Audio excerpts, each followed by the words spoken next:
Welcome everyone to the new school year and to our board meeting. I will call this to order at 4 o'clock exactly. And if everyone would please stand and join in the pledge of allegiance. I pledge allegiance to the flag of the United States of America and to the republic for which it stands, one nation, under God, indivisible, with liberty and justice for all. Thank you. And moving on to 1.2, adopt the agenda. Is there a motion? I move to adopt the agenda as posted. And a second? I would second that. It's been moved and seconded. All those in favor? Jerry? Aye. Brian? Aye. Barbara? Aye. And I also agree, motion carries. Moving on to the consent agenda. 2.1, consideration of approval of warrants and payroll for NU Humboldt. 2.2, consideration of approval of warrants and payroll for NU Siskiyou. 2.3, consideration of approval of minutes for the June 25th, 26th, and July 27th board meetings. 2.4, consideration of resignations, hires, leaves, and change of assignments. And 2.5, consideration of removal of surplus items listed for NU Humboldt Charter School. Do we have any questions or comments about any of these? Jerry? On the hires, resignation, hires, leaves, change of assignments, sort of had expressed disappointment that Bill had resigned as a ag teacher and FFA advisor, and I see here that Natalie Mitchell changed from being a TKK teacher to ag teacher, FFA advisor, and IS teacher. I'm sure it all came out in consideration for filling that position.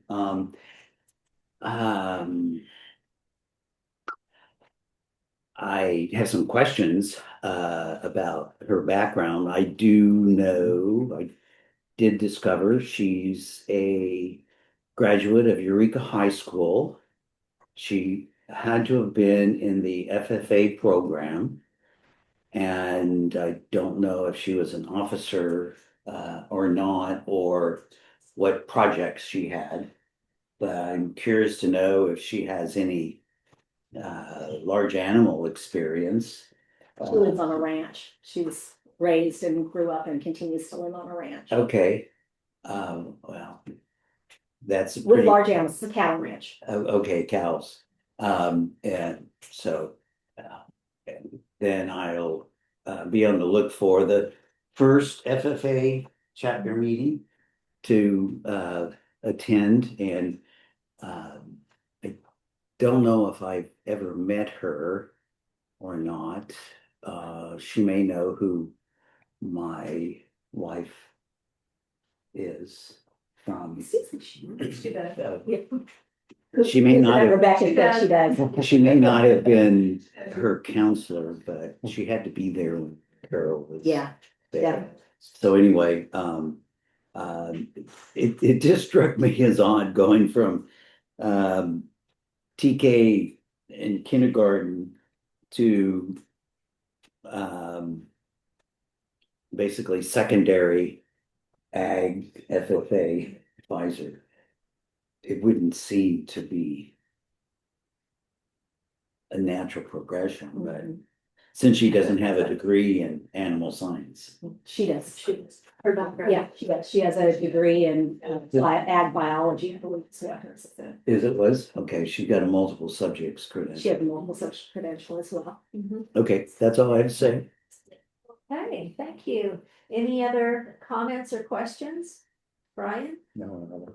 Barbara? Nope. Okay, is there a motion?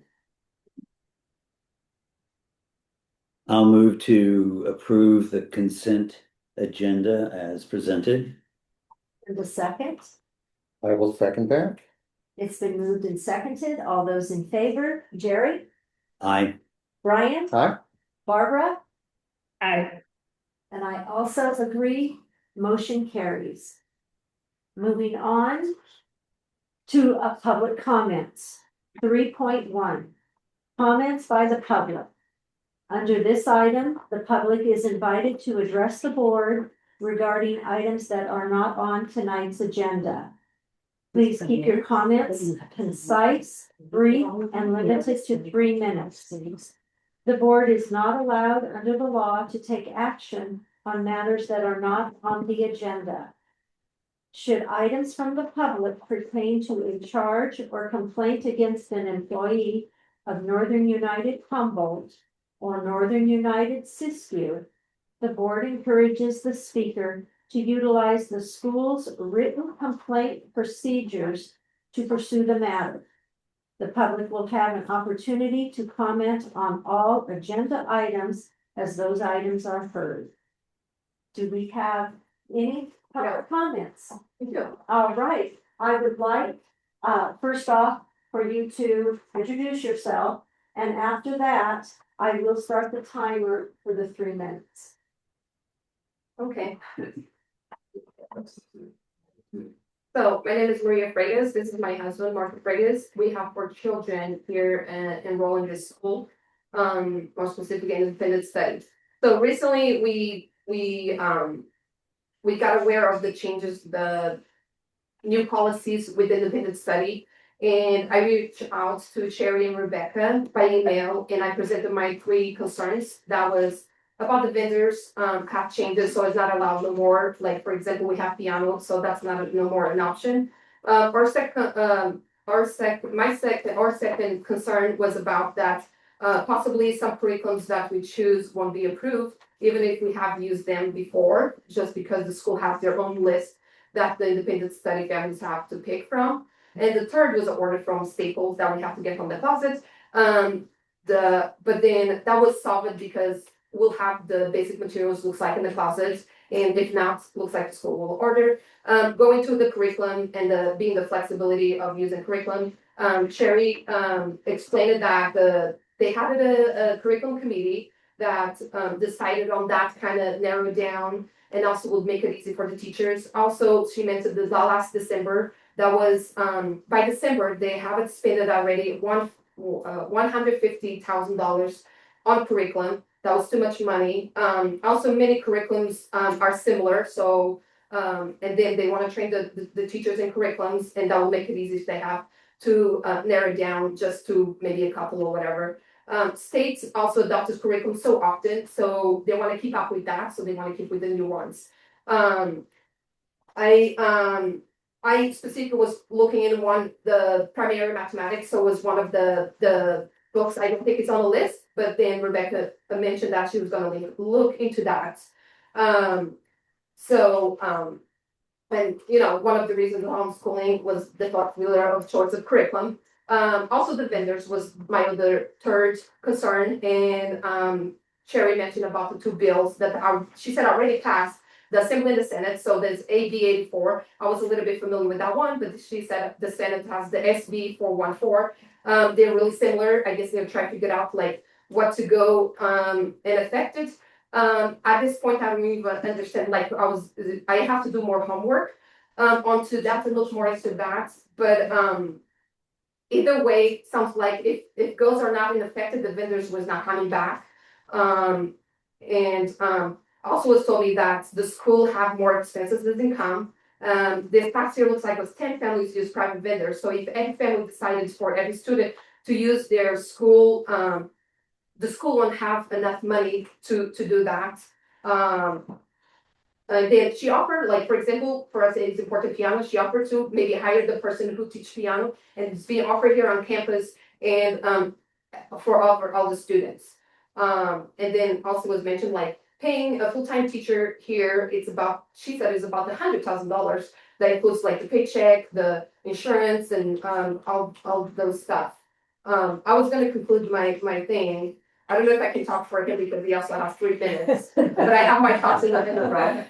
Well, do you want her to speak for you in your 3 minutes? Well, I think basically in the nutshell is it sounds like the school has a certain view of what they want to do, and it's advertised on your website that you guys are a school of choice, but now it should be more of a limited choice, I guess, in that sense. But go ahead. So, including of our meeting that we had yesterday with Sherry and Kelly and Rebecca, looks like the changes, this are gonna go, the changes that was decided and made, they're not going back. So they are trying pushing more to, I have the kids attending the sites classes. So we decided to homeschool our children for many reasons, but the top ones will be like, be really involved in our children's education, flexibility of choice of curriculums or vendors, and also, like you said, the school kind of advertised to be proud of being a school of choices. I look more into that, the school choices website, and I look at there that the type of schools, the school choices that the National School Choice Week celebrates, and I quote that they say, we celebrate all types of K-12 options, including traditional public schools, public charter schools, public magnet schools, private schools, online academies, and homeschooling. National School Choice Week does not favor one type of education option over another. We trust parents to make the best choice for their individual children. So at this point, I don't feel like the independent study families have many choices. Many families can send kids to the sites because different reasons, and some of them could be because they have a lot of littles and it's just hard, or they might live in the outskirts of the county, and so if we didn't want to have like the freedom of choice, curriculum vendors, and if we want to send the kids on site, we feel like in the first place we should have signed up the kids in the public school. So at this point, the only thing that the school has the interest or family is the FFA program. In the long run, I don't know if that's going to be enough to hold this year. So in conclusion of my whole thing, I just wanted to show my disappointment with the changes. And even if they don't change it, I feel like I have the right of a voice. And I feel like in the long run that the independent studies family is going to be hurt. And I want to thank you, Sherry, Rebecca, and Kelly for their time yesterday. I know everybody's so busy and crazy right now, so I really appreciate their time, and they opened and they clarify some things that we didn't even knew about it. Right. And I also want to thank everybody here today for taking some time and actually hear me and our voice. Thank you. Thank you. Okay. I wasn't planning to talk about this. Get it out of here. I have 3 minutes. I just is. You 6 minutes. Yeah, there you go. Shy. I started racing. And you are? I'm Regina Fazma. I'm the parent of, 3 children. My kids have been going to Northern United Charter for 9 years. And I want to share a parent's perspective on what we liked about Northern United Charter. So we chose Northern United Charter, first of all, because my husband and I work evenings and weekends, and we wanted to be involved in our kids' lives, and doing independent study has made our family life richer, and it's been really, really good.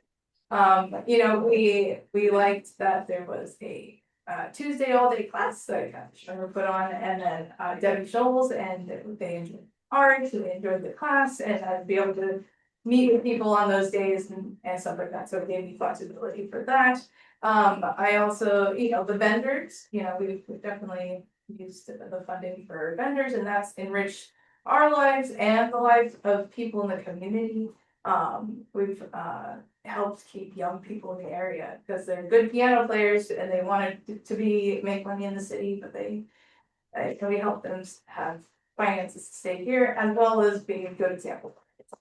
So, and then we like the flexibility of being able to choose your curriculum. That was like really attractive to us. And also Mrs. Schirmer like did lots of great things. Like, you know, she had all these like field trips, you know, to road sports and Fort Ross twice and stuff like that.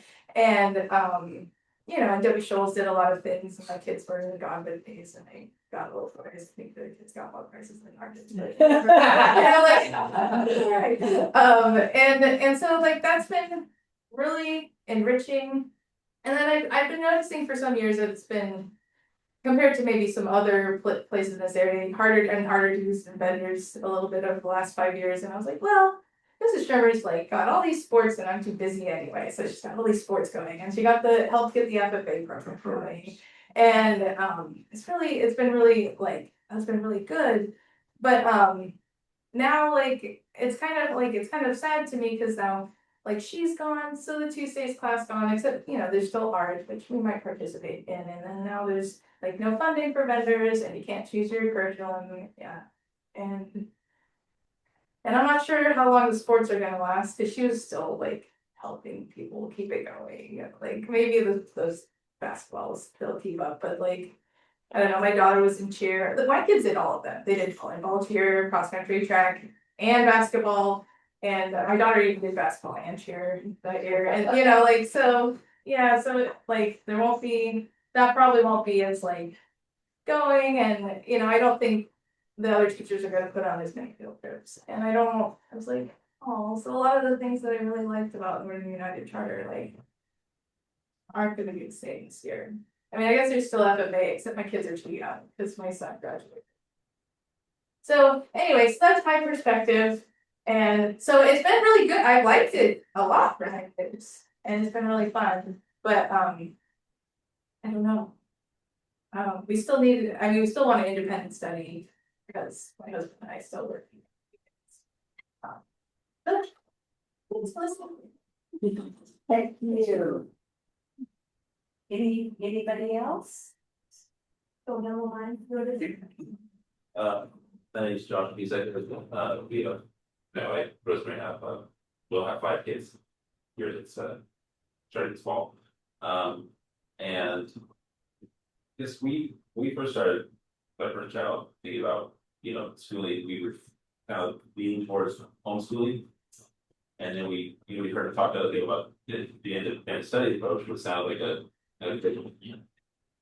nice idea. If we're one that takes care of the the truancy officer. And then but also it it provided, you know, a little bit of funding for, you know, curriculum and piano or, you know, all those kind of things. And it seems like other than the the truancy officer, like everything else is all the other reasons that we chose to study are be taken away. So I guess feel like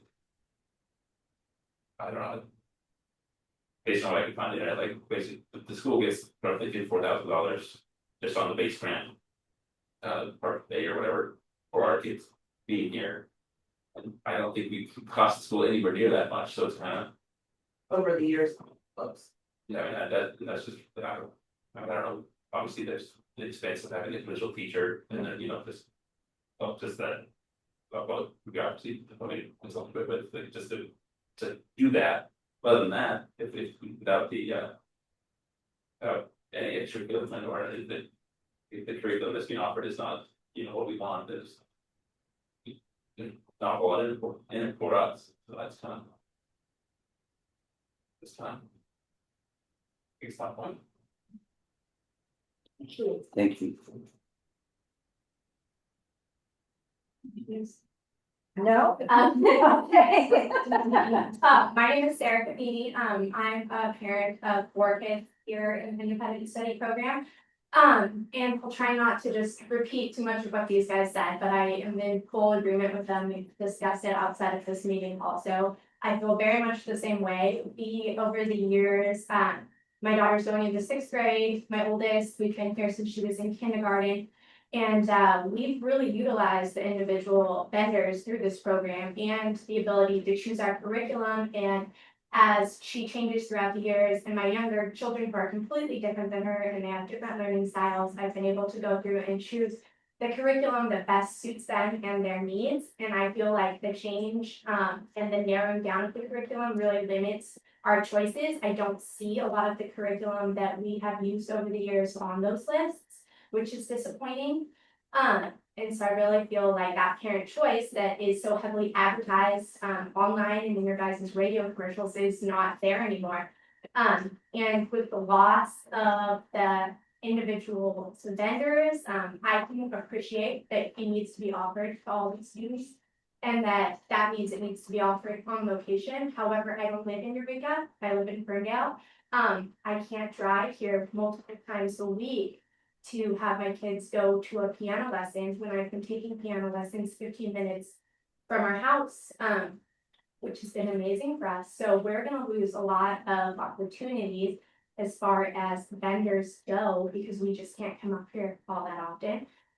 If I wanted to bring my kids on campus every day, I would send them to public school in Ferndale. So that's how I feel. I feel like it's really gonna limit our choice and our ability to fully utilize the program here at the school. I also wanted to say, I feel like if you guys had this curriculum planning committee in December, that we should, as independent study families, maybe been notified sooner that the choices would be so limited. It seems like a lot of planning has gone into this. And I just received the letter of these changes from the school today. And school starts in 12 days. That really limits my ability to say, oh, I mean, maybe I need to go look for another charter school. I still have an opportunity to fill out a PSA or something like that. But the other charter schools are full and we have waiting lists now. So that took away my opportunity to do that. If I had known sooner, I'd plan differently. So I think that in the future, if big changes are made like this and months of planning has gone into them, I would love to have heard about it soon. So that's kind of all I have to say. Thank you. Any other comments? No? Okay. Thank you. On behalf of the board, we appreciate your time and what each of you has had to say. And you're welcome to stay for the rest of the board meeting or head home, whatever you'd like to do. I would like to stay. Okay. Good. How long does the board meeting go for? It just depends. We are not gonna hold you hostage. If you want to leave in 10 minutes, go. That's a clean. It looks like the next item, so. Yeah, it's important. Okay, we'll stick around. That's good. Okay, thanks, you. Thank you. Moving on to action items, 4.1. Approval of the Northern United Charter School Independent Study Policy. Okay, as is in your background information, this is one of those policies that schools are required to review every year. So we always put it on the August agenda. So it's here for your review. If you see anything that you feel like needs changing or anything, this would be the time. But you did indicate that there's not been any required changes. Correct. No To- changes to it as it was last year. Last year, it had to be updated because of some law changes in independent study. But none this year. So. Okay, Are there any questions or comments for Sherry? And hearing none, is there a motion?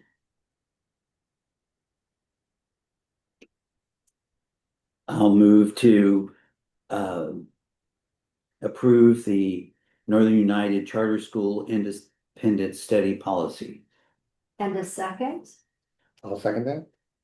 It's been moved and seconded. All those in favor, Jerry, Aye. Brian, Aye. Barbara, Aye. and I also agree, motion carries.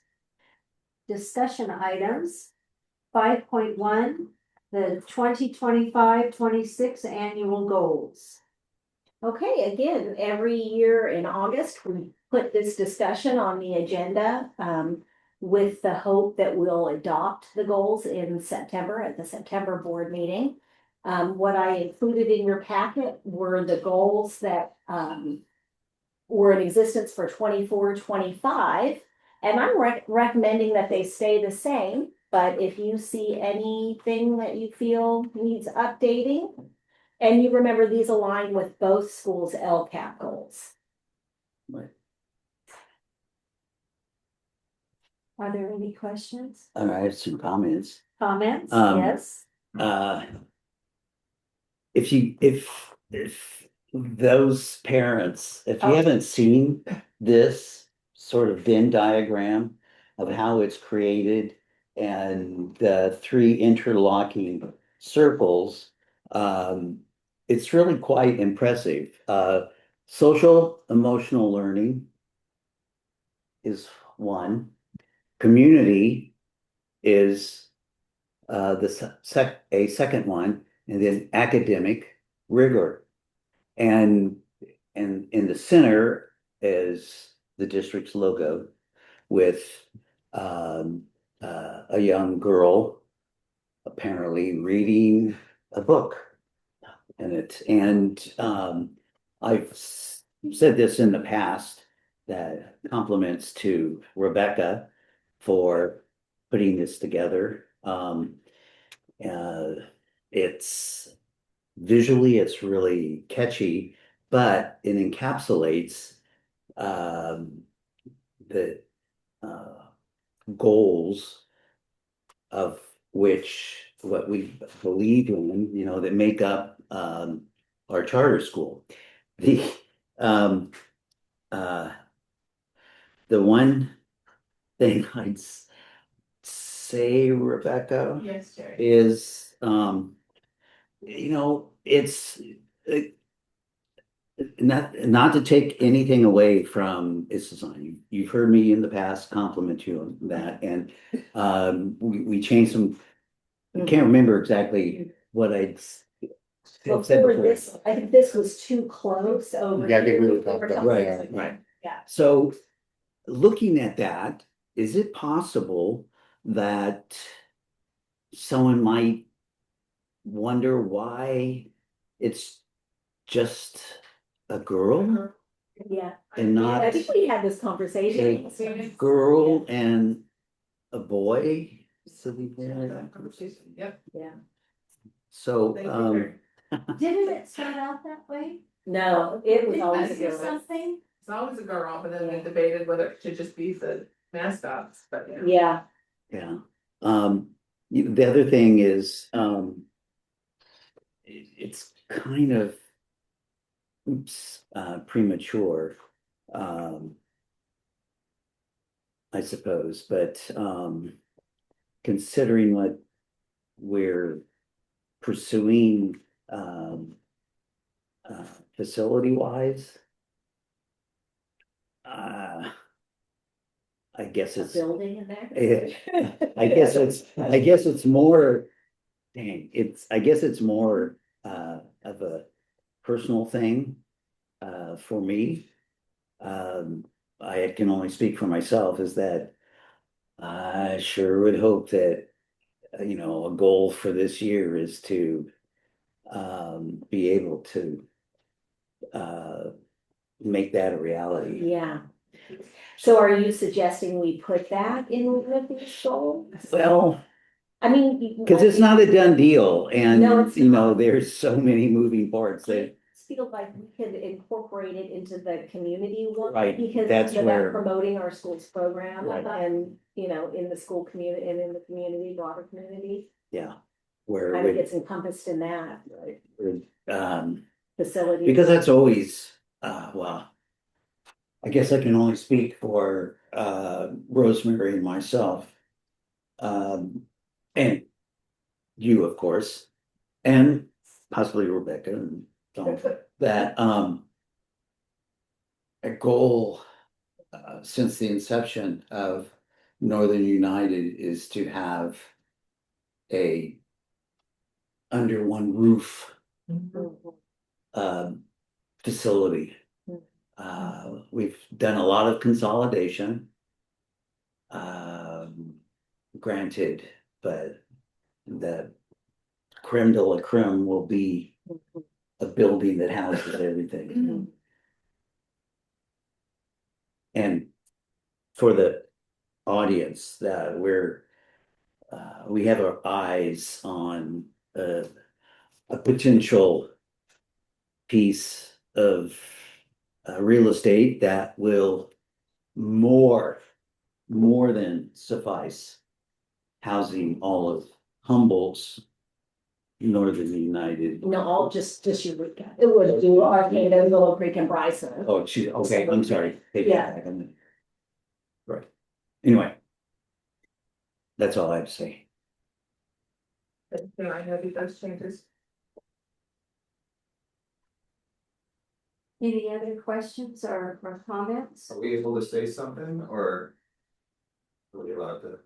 Uh-huh, Well, sure. yes. I was just curious on, you guys have annual goals and there's a packet that how is there a way that we can see that too, or is that? It's on the website. It's on the website. Our agenda and packets are posted on the website So that's something that we can every see? month. Okay. All the time. Should say Every month, yeah. agenda, packets, and then minutes. And then you just And it'll have the dates of the meetings. Okay, It's also every board meeting is It's recorded and the recorded. recording, so you guys are all being recorded. So that's all posted on there as well. yeah, it was just like for the approval of NUCS independent study policy, I would like to know what that was about. I mean, it's already a little late for that, but so that's why I was just curious on that. So is the goal for this is to be in a one school system then, is that what your guys is? And We have 3 locations in Eureka that all of them we lease. We don't own any of them. And so we'd like to buy one location, one big building that's in Eureka so that we could give up the 3 leases and all be together. Makes sense. Okay, thank you for that. Yeah, Appreciate it. yeah, no problem. And the library's district office going, What's that? the library and the district office also. giving Records. passes Yeah, On that. Oh, I see. yeah, this building across the street and then our high school facility. It's more to save money as well. Mhm. So No, It's a really good, definitely. it's a really good building. Yeah. So that's one reason why we looked at it. It'd be more efficient. And have our own cafeteria rather than having a vend with Eureka City Schools for the food. Makes sense. Thank you. Any other questions? Nope. Are there any questions or comments from the board? So should I just plan on bringing these back? You know, the goals themselves, I'm not talking about the image, but the goals themselves, back as they are? Did you want me to add anything about a facility or anything in that number 3? So how could you, could we how word it? can we incorporate a reference to,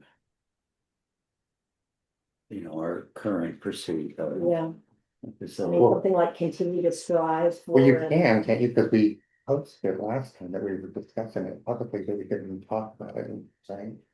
Well, I don't think he's saying we would list any Right. address or. Right. I think he just means more in general, like Yeah. that we're pursuing Yeah, we should purchasing be, a facility. oh yeah, I think that would be a great idea. Okay. So I mean, maybe something about continuing to strive for, Promote our schools within the broader community while pursuing, what did you just say? How did you say it? pursuing a facility. Right. Facility, facility for our Eureka Eureka, location. right, Okay, I'll try working something out. okay. And then I'll bring it back in September with those and we'll see, we can wordsmith it together. when we have a Right, start. something that I think should say continuing, Okay, because we've already started yeah, years ago looking Oh, yeah. at different sites. okay. Okay, any other comments, questions? No. Okay, moving on to 5.2, which is Northern United's board self-evaluation. Okay, you guys. Last year, you didn't do a board self-evaluation. Well, that's technically not true. You did, but it was for the year before. Right. It was actually assigned to you guys the year before, but didn't get completed until last fiscal school year. And so I guess I was just wanting to know if you guys wanted to do it for this one that just ended, the school year that just ended. Thoughts, We did. comments? Just won't do it. And of course, it's totally up to you. I just wanted to, bring it to your attention that if that was something you wanted to continue to do every year. I can do that. Did this, speaking to my fellow members, did we achieve what we wanted to with this form and the The questions? tool itself. Mhm. I still think there's a portion missing that, uh, is probably more important to me than anyone else. It's good. I'm not saying it isn't. It's generic. It matches, The handbook. the handbook. Mhm. And I would say straight away that this is what all school boards aspire to. And even ones that get contentious every so often, the bottom line is they still do everything that's in there. What I find still lacking is how do we feel about how we run things? Is it smooth? Do people talk out of turn? Are we having attendance issues? Are members dragging their feet, getting the vector trainings done or evaluation forms done, things of that nature. That's what I don't see how you can address any of that in this form. And then in addition to that, number 5, the last bullet is something for probably a broader discussion.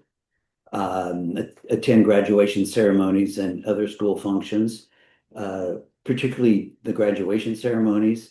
Other school functions, we do as we can.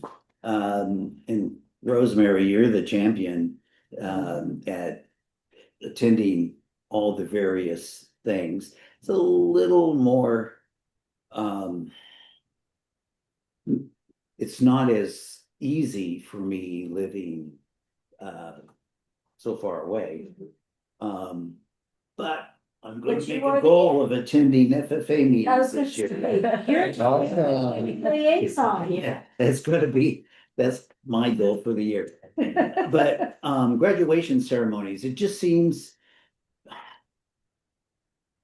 the board has always been an afterthought.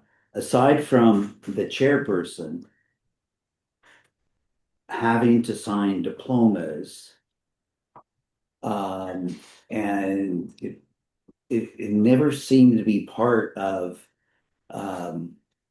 the certainly the secondary high school graduation ceremony that the board be there. I mean, the the from the board to the director to the graduates, or if you want to look at it in reverse, the graduates, someone says these graduates have met, they're verifying it to the director that they had met all the graduation requirements. But above the director are us who, have approved, all the requirements and policies. And so for me, it just seems to be missing that the board is not always there. Or, recognized, more recognition for the board of directors. And it's awkward, I know, because we have two counties and so we can't all go to there. So it's been relegated to Humboldt and then Siskiyou. I do believe Bianca went to Siskiyou's graduation. Rosemary and I have always gone, but this year especially, I had the feeling from the instructors handling the ceremony that there was no consideration for the board. It was just a matter of ceremony that Rosemary would stand up and hand out the certificates and that. So I'd just like to see that changed a bit more. And that would have to be conveyed to those putting together the graduation ceremony and the planning. Please include board of director members.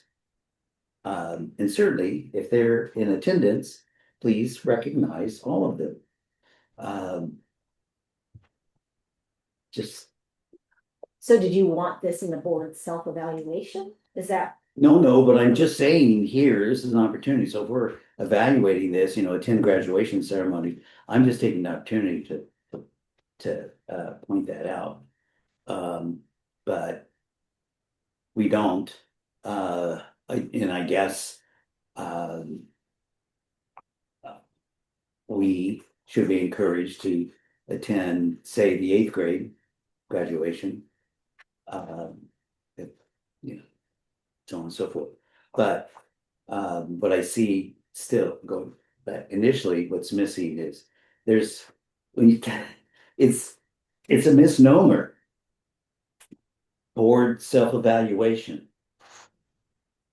So we're evaluating the broader general goals of all boards, but not this individual member makeup.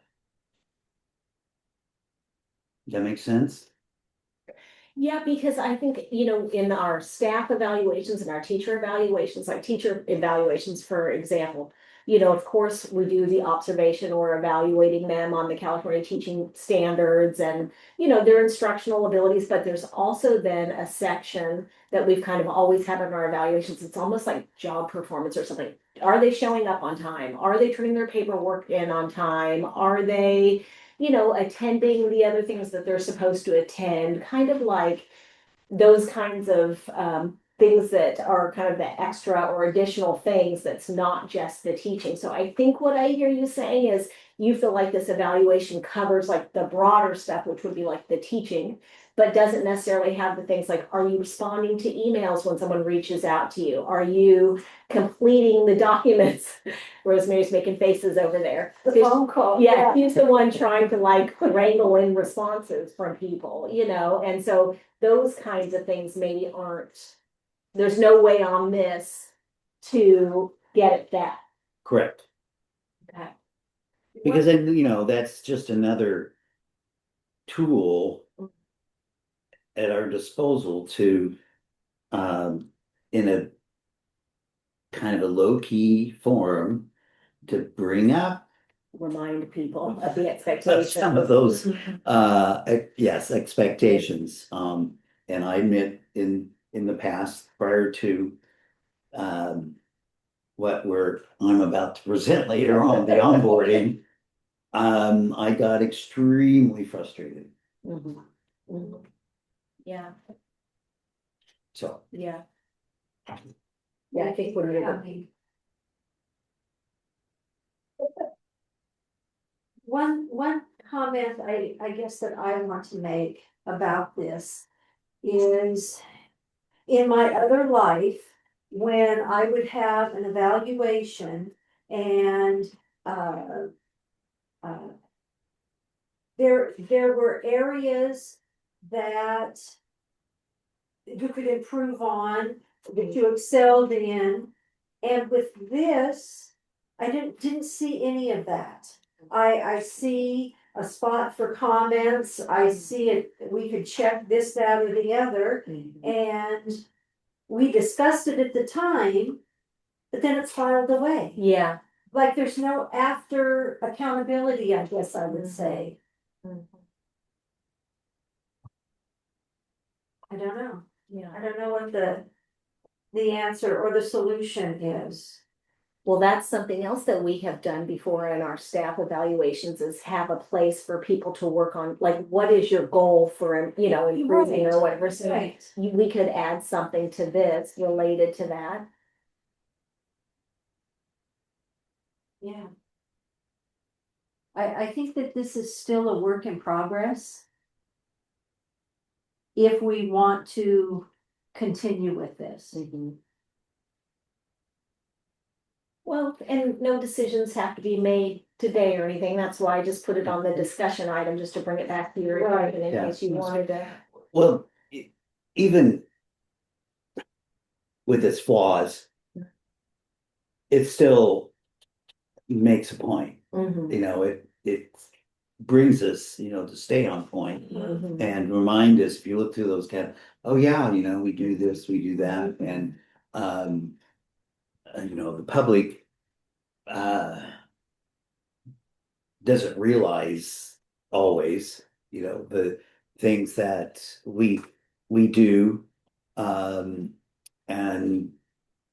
the realization that, you know, most of what goes on is handed down from the California Department of Education or the federal government, and there's very little flexibility in some of the things, and so it's validation that we're kind of following the rules and doing what we can. So, And one of the things, that I have found, when we sit down together as a whole group, we are we are very productive at that. We hash things out, we talk back and forth. And if we were, thank you. Yeah. If we were to continue with this, I would like to see it brought to one of those whole group meetings. Like in October, if we. Or in the spring, either way. Uh-huh. We're That'd be all great. together. Yeah. Hash it out, talk about it. Kudos to you, Brian, or whatever, we're all there together. Or Brian, you gotta answer my emails, but either way we go, we're all Don't pick on together. Brian. Please.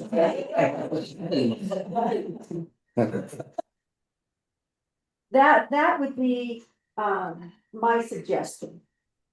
So I have a comment. I don't know if it's necessarily self-reflection or if it's a necessary board, but it could be.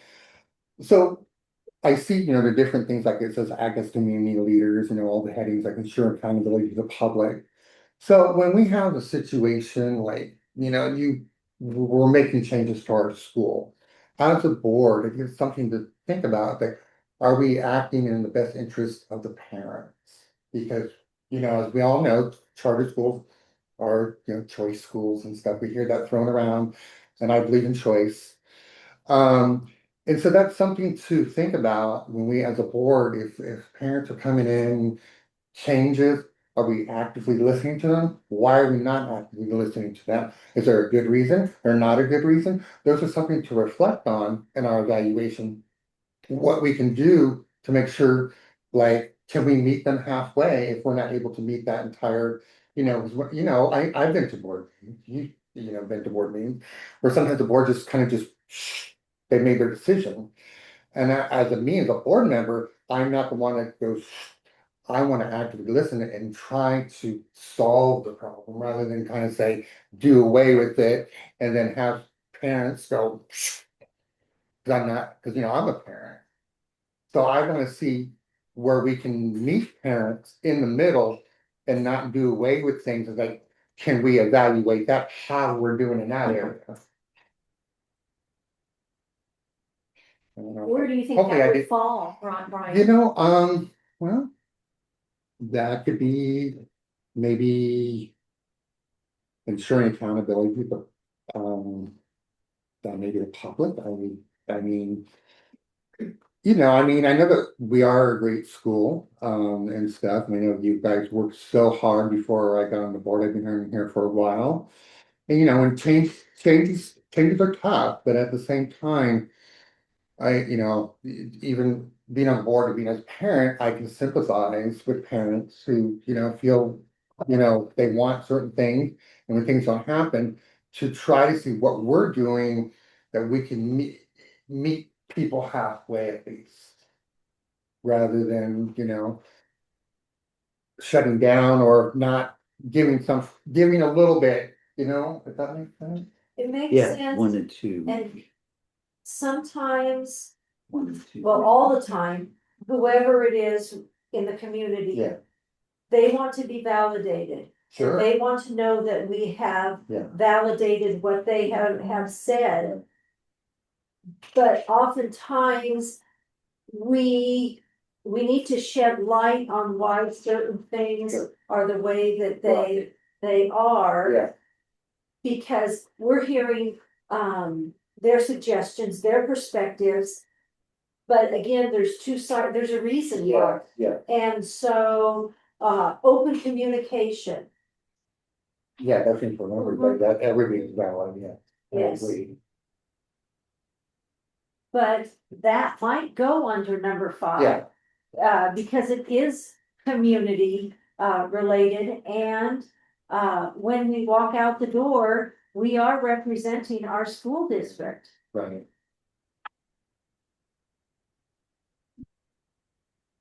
Or 1 And how we can improve on that, I mean, if there's a way to do something to improve for parents, because obviously you want parents to be here, and you also want growth and people continue to come, is how we can improve on this, and what are we doing to improve without compromising our goals and our mission?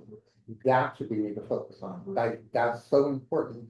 And we all know times are tough, different administration, and we've been, given the money that's, we're losing or possibly losing, we're having to do that. But I think coming together as a team and just really kind of saying, okay, this is what we need to discuss. And to bring people, whether that be parents, invite them, say, this is what's going on, or give them proper notice.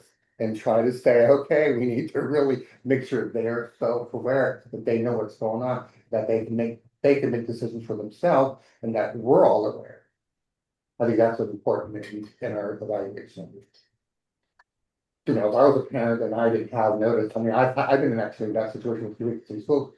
Like, they just told me I've only learned 2 weeks. I mean, as a parent, you're like, what, what's going on? And that's you're behind.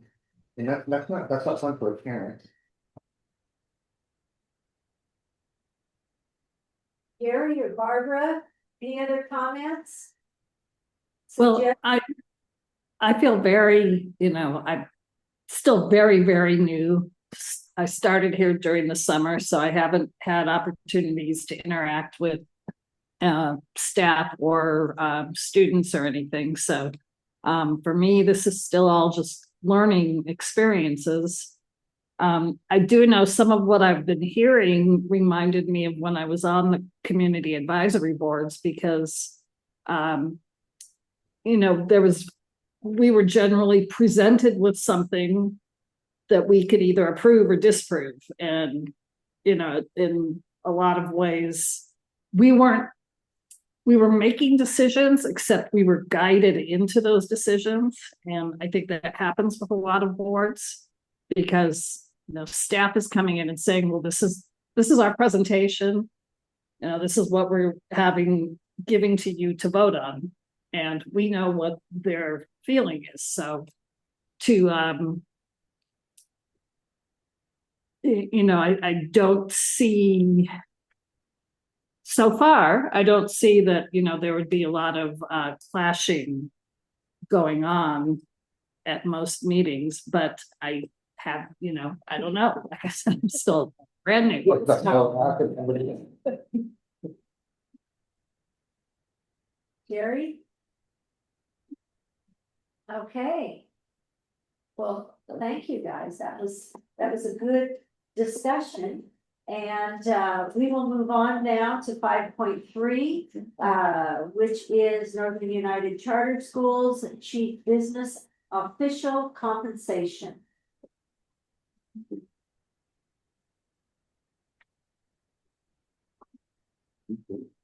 Oh, right. You brought that up on me. Sorry about that. I wanted to pin Barbara. I had not ever done that. But I think it's helpful when she's pinned over there. Oh, yeah. She didn't scream at my father. Okay, so this was actually a request from a board member to add this onto the agenda. So we have put this on here as discussion item. And so if this is something that the board wanted to take action on, I would put it on at the September board meeting. But I gave you some background information so that you would have something. And, you know, sorry, you guys who reached out, who said, oh, it would be helpful to have the certificated one too. I didn't even think about it when I put the packet together. I did the classified one, and then I did the HCOE salary schedule page of CBOs from last school year. But so that's why I sent that the certificated one after the fact, because a couple of you reached out for that. Anyway, I think that's it. Well, thank you for providing the background information. The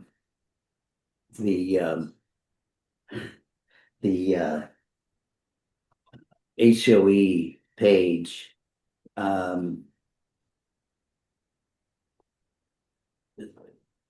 seemed to be like trying to compare bananas and apples. I know. You know, It's a story hourly, for the I know. It's like, okay, so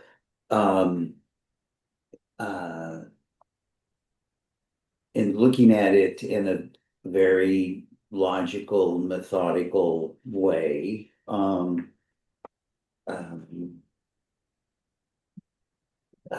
a job description for the position. Might that be helpful for everyone to understand What that position does. a complete description of what the CBO does? And it could be helpful, but you know how job descriptions are, you know, it's pretty I know. broad. yeah, It's not the same as like what is actually happening on a day-to-day basis. You know, that's true. And but we would read that and then hopefully remember comments made Yeah, during true. multiple board meetings of things that have come up that kind of add to that. One missing thing is about the job is number of days or Mhm. number of months. Ours is 240, 240, 12 months. 12 months. Okay, that's what. Because then that would allow us to take the HCOE page and run some numbers and come up with Now, The ones on the HCOE page could be across the board, some could be 240, some could be 260. There you They, go. only one of them listed, Um, looked like Cutton was the only one that listed what their contractual for this position is, 260. Right, okay, well, where they're talking, a month, while, I mean, it would be somewhat helpful, just ballpark. Yeah, my guess is they're all 12 months. Yeah, Pretty that's- close. that's All what- would be 12 months. That's what I suspected, but since I didn't know for sure, I wanted to be able to ask. And, then,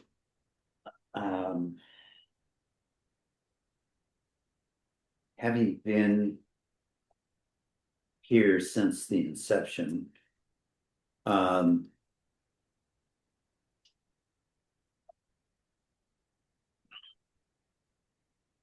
uh, we have, and you can correct me if I'm wrong, and I don't, with all due respect, so we have,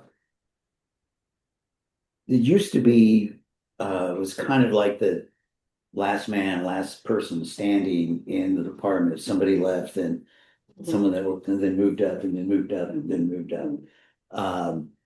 Versus we have somebody that didn't fit that mold at all. And so, just taking that into consideration, I just wanted to make sure that, because I don't know what kind of discussion occurred in April, when I was absent due to the dang flu. But just make sure that the compensation is adequate for the position. For me, because it's also an officer of the corporation, and the for the level, if I look back in comparison, the level of what the board is seeing this year, last year, compared to previous, it's exponentially has changed. And and I'm only one person's opinion. In my eyes, the next, and with all due respect, that next most important person in our administrative structure underneath the director, you, Sherry, is the chief business officer. And this chief business officer is responsible for 2 counties. If we break it into the 2 parts, budgets and the overall budget, and then fielding state, federal, and all of that. So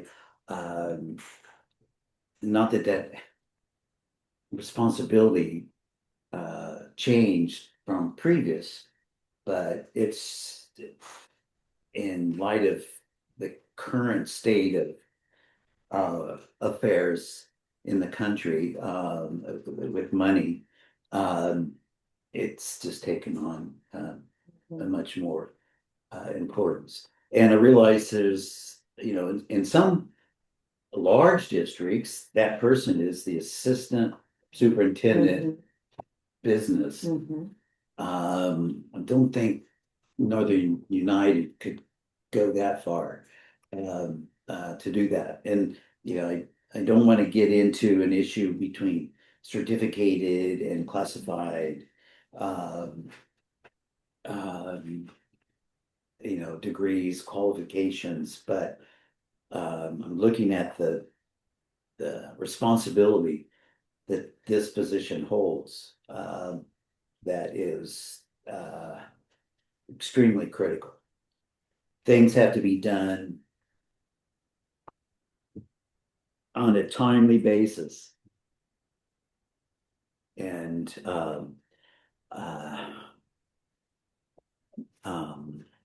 and then after getting all the information and further review,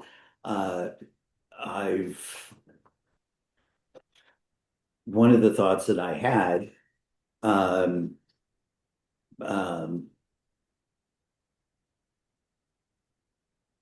was satisfied that, I felt that, the CBO should be the next highest paid position next to the director, and that is the case. And even though it's a classified position, it's still more than the certificated highest.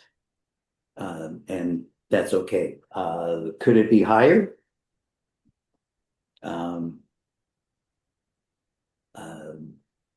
Possibly, but I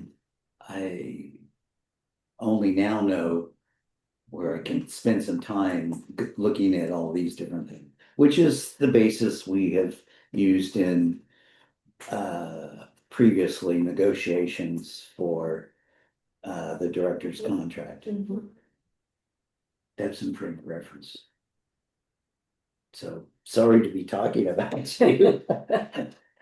Not awkward at all, right? Not Right. awkward. And I would just like to add that you have set the bar really high for anybody coming in behind you.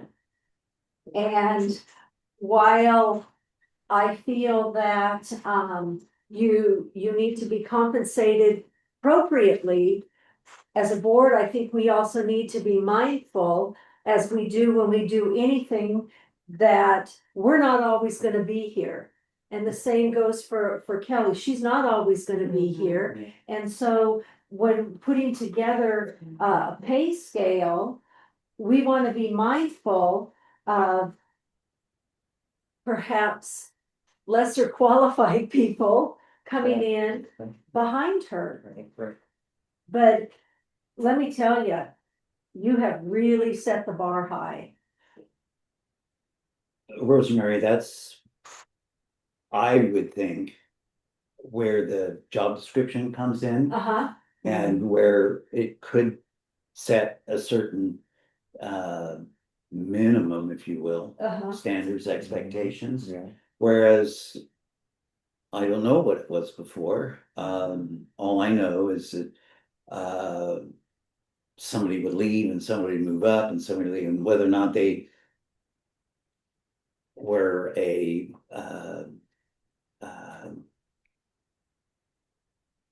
had a degree in business administration or whatever, CPA background. But even the reports and things that we would get, were of a lesser quality, I guess, for a better phrase, maybe. Different, yeah, different than what we have gotten the last couple of years.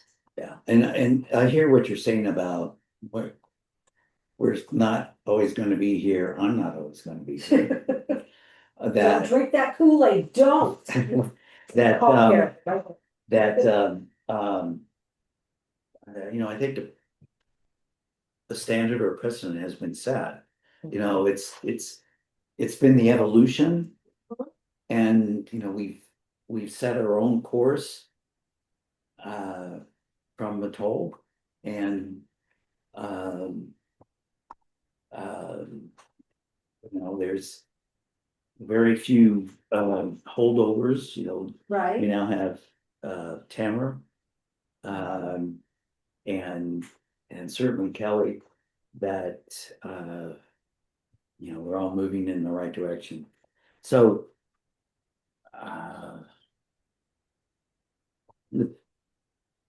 for the time being, that's all I have to say about it. Where did this, the pay range originate? And the 5 steps? Was that something that we did as a Yeah. board? Yeah, it was changed. In fact, the title of the position was even changed from the last person to this Right. person.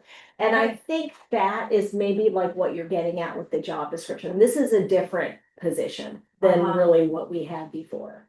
And it does show in the, in the job description, those differences are there. Rosemary, to speak to that, what you were saying about like, not only are we not always gonna be here, but like, she may not be in this Right. position forever, or whatever, somebody else, they may not be as qualified. I mean, that's kind of what happened, but the opposite direction for this, and so we changed the pay schedule to make it fit more of what the position that we were creating with this person. So my guess is, that's something that we would do too, that's the nice thing about the flexibility that we have. It's not something that, had to be like negotiated or, with collective bargaining. So. But yeah, that there would be a difference for sure in the two job descriptions. And thus, they were different positions, different titles. And, Completely, yes.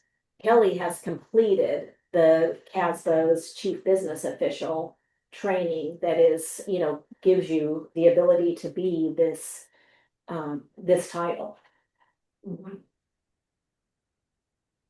Brian or Barbara, do you have any questions or comments? The only comment is I appreciate Kelly, because I see the reports and the communications and the stuff that we get from her and the update. I do appreciate that. Do we feel as a board that we want to revisit this, or are we satisfied with the information that's been presented? Like how we visit, what do you mean, like, I know we would like to discuss. Continue the discussion next meeting? Or move after that discussion, if warranted, move to an action item? Sure, I mean, if we're gonna move to an action, then I don't have a problem with discussion. Be set, that life is good right now. Well, life is good right now. Oh. But I certainly, just for my own personal sake, have an opportunity now that I know that it's the 240 12 months position, that I can extrapolate some comparisons and see, and if we'll leave the door open for future meetings, if Perfect, you just let me know. feel that we want to add it to an upcoming agenda. sure. Okay, That works. all right. Jerry, you are on 5.4, onboarding new Siskiyou board member, Barbara. Not like I've done enough talking already. Don't have your voice now. Okay, so, onboarding our, new Siskiyou board member, Barbara. Let's see, in my notes.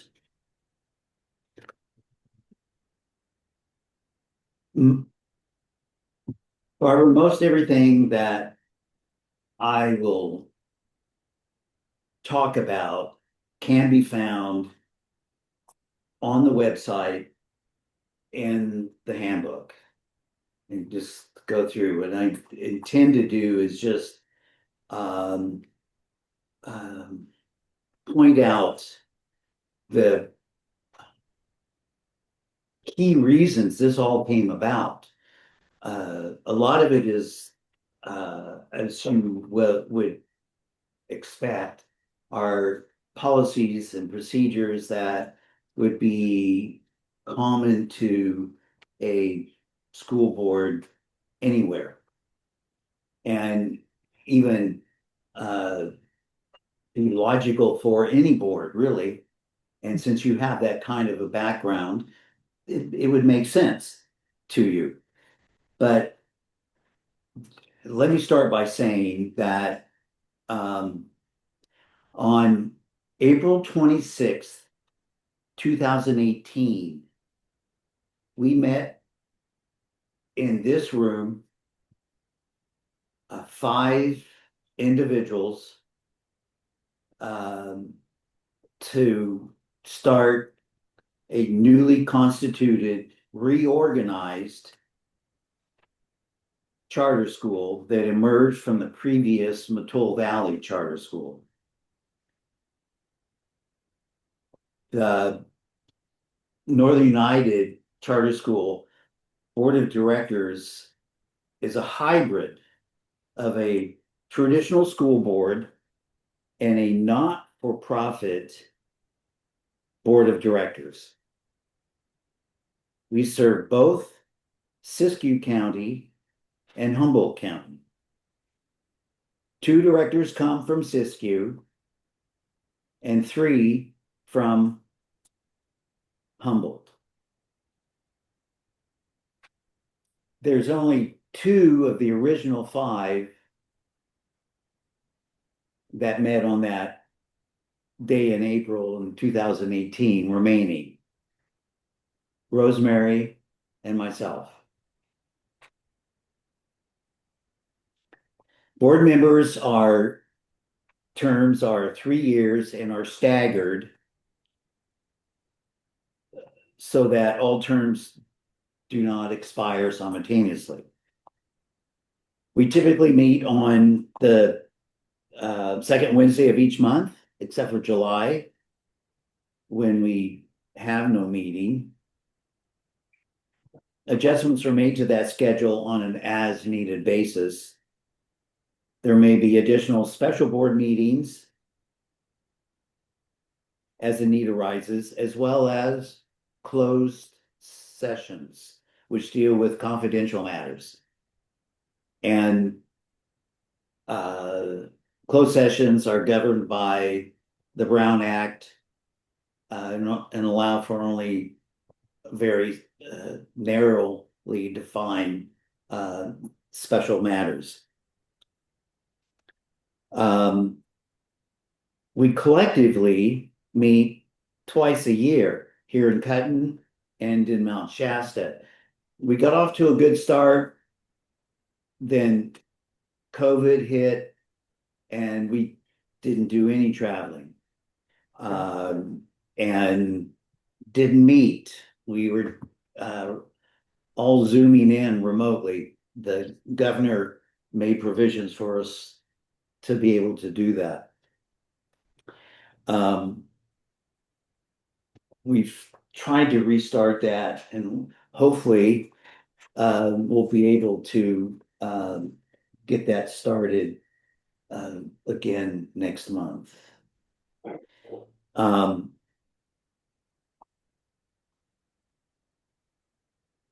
Since the inception of Northern United, policies and procedures have been added out of necessity, such as candidate interview questions, oddly enough, board attendance policy, and a new member onboarding introduction and offboarding policy. We're governed by articles of incorporation bylaws. You'll be able to find a copy of the bylaws online. We're also governed by the Brown Act, which if you don't know about that, you will soon, within this first year, find out about the Brown Act. Also, the California Education Code and the California Government Code.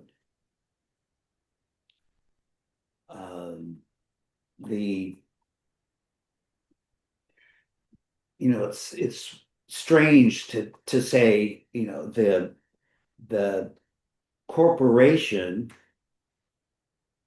corporation's officers are, we have the board, but we have in the corporation, the director, chief financial officer, and treasurer. So the chairperson of the board of directors is Rosemary Kunkler. The vice chairperson is Brian Payton. Other members, you're the new one, Jessica Ramirez, who's absent from Siskiyou, and then myself. It makes up the 5. And then Sherry Lovett is the director president of the corporation. Kelly Withers is the chief financial officer. And Tamara McFarland is the secretary. So in that handbook, what you can do is extrapolate, or Cherry could send you separately. There's the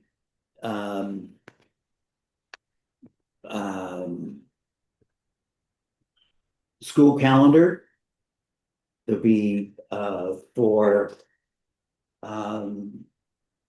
25, 26 Need to update school calendar.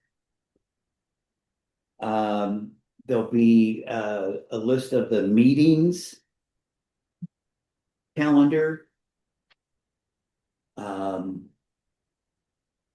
You should also get a list of contact information for the other board members, their phone numbers, email addresses. As a new member, if it hasn't already been done, they'll take a photograph of you, and you'll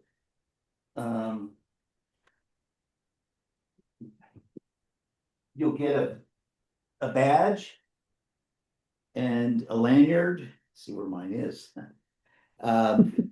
So that you can Very good. wear it anytime you happen to want to visit a school site. If you don't already have it in front of you, there'll be a nameplate that will have your name. You should be getting a idiot's guide to Robert's Rules of Order, because that's what governs the process that we go through. We're very informal. We by no means as formal as Robert's Rules of Order could be. You've been assigned an email address, and hopefully you're getting correspondence, and that's all working okay. Is it? No, and that's my fault. I didn't proceed with the link, and when I tried to do it the other way of just like Okay. signing in Well, as a new email, all right, didn't that'll get want to resolved, work. because that's really important to have. Yeah. Your I sent Tim an email asking. yeah. The other thing is there's as a new member, and we all have to do it annually, but it's the California Form 700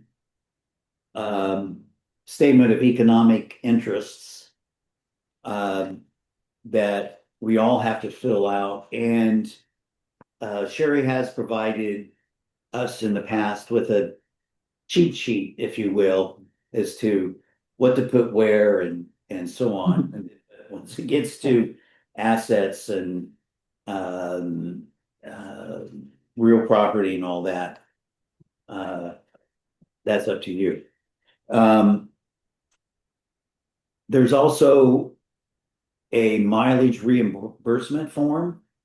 Anytime you travel for school district business, you can claim the mileage for that. Is that over 10 miles, Jerry? I don't recall.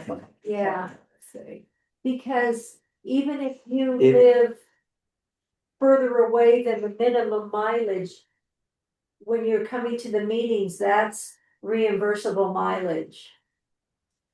Okay, Sherry's. I live within walking distance, but that's okay. Okay. Oh. I did drive, but I could walk if it weren't so hot. Okay. It probably take me more than a day to walk here. Yeah. So that far, huh? Yeah. So there are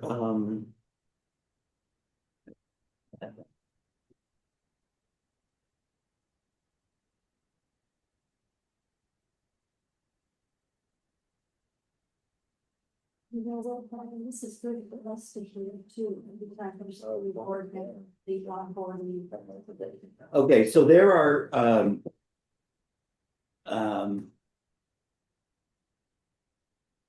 different protocols. Attendance, we do have an attendance policy. It's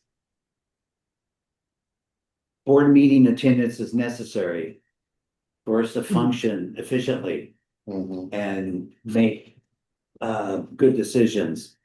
As a professional courtesy, if a board member is going to be late or will leave early, you just need to notify the board chair ahead of time. If you must miss a meeting, which is okay, things happen. After reading the board packet, you can watch a video, which is online, of the meeting.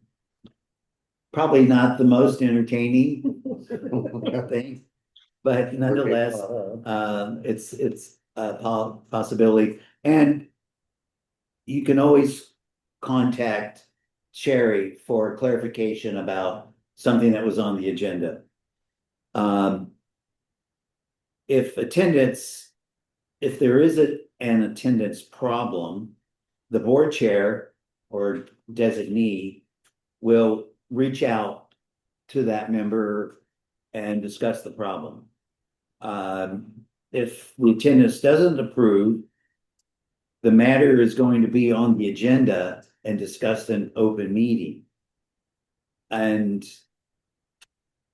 the board may vote to remove a member if there are 2 consecutive unnotified absences, or is absent for 3 consecutive regular meetings, or is absent 1/3 of the total regular meetings within the last 12-month period.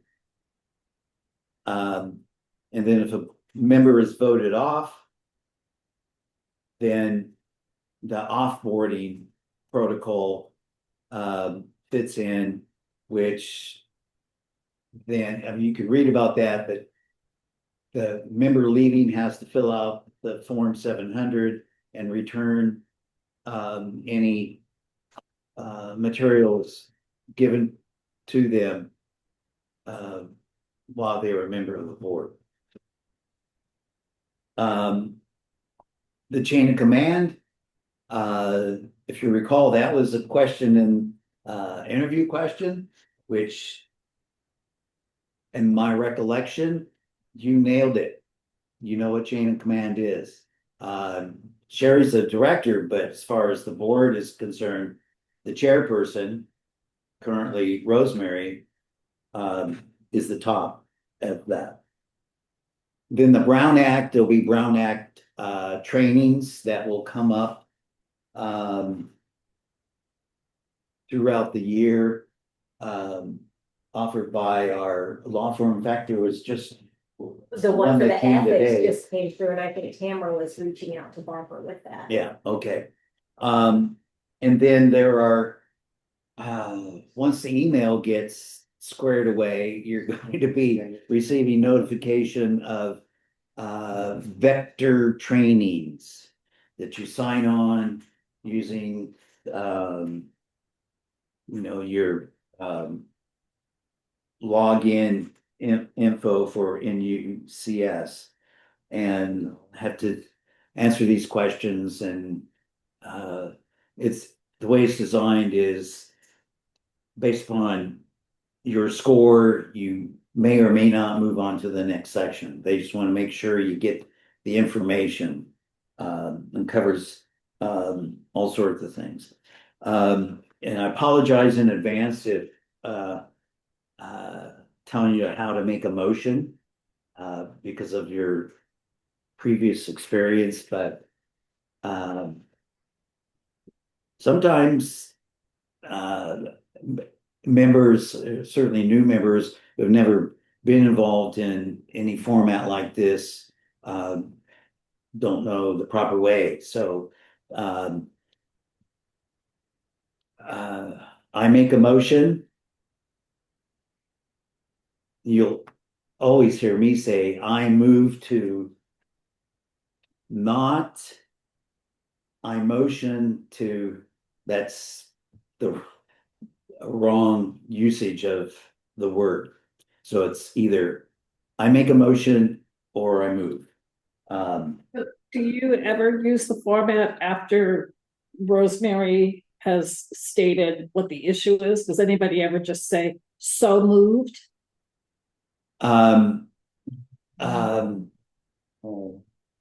Which would be followed by a second. Rarely, but you could do that. Yeah, that constitutes a instead of saying, I second that, so moved. So that works as a seconding. Good, I look forward to hearing that. He's excited.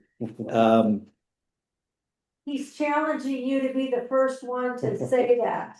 I gathered that.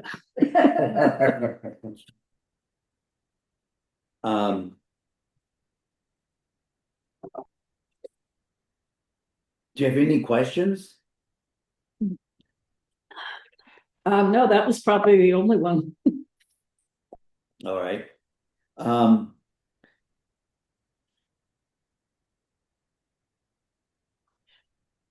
Going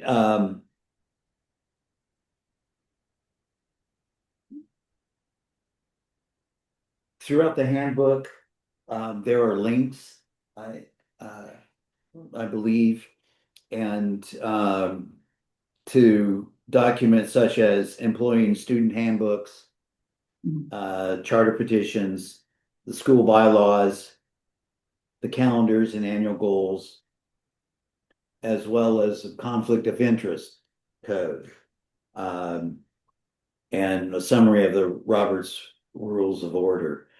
The conflicts of interest code during Brown Act trainings, that seems to be a component of those as well. And our Young Minnie and Core, our law firm, is very good at presenting both the Brown Act and addressing conflict of interest. So, and with that, you're onboarded. Consider yourself. Thank you. Thank you so much. Thank you, Jerry. And Barbara, I just saw your text about the emails. Yeah, So I went in and all of the emails that had been sent, since you came on to the school one, I forwarded to your personal one, so you would have those now. okay, But I'm glad you reached out to Tim to get it straightened out. He'll just resend it to you so Yeah. that, there's a fresh link. thank you. All right, moving on to reports. We have 6.1, which is the enrollment and attendance report. That is in our packet. Are there any questions or comments about that?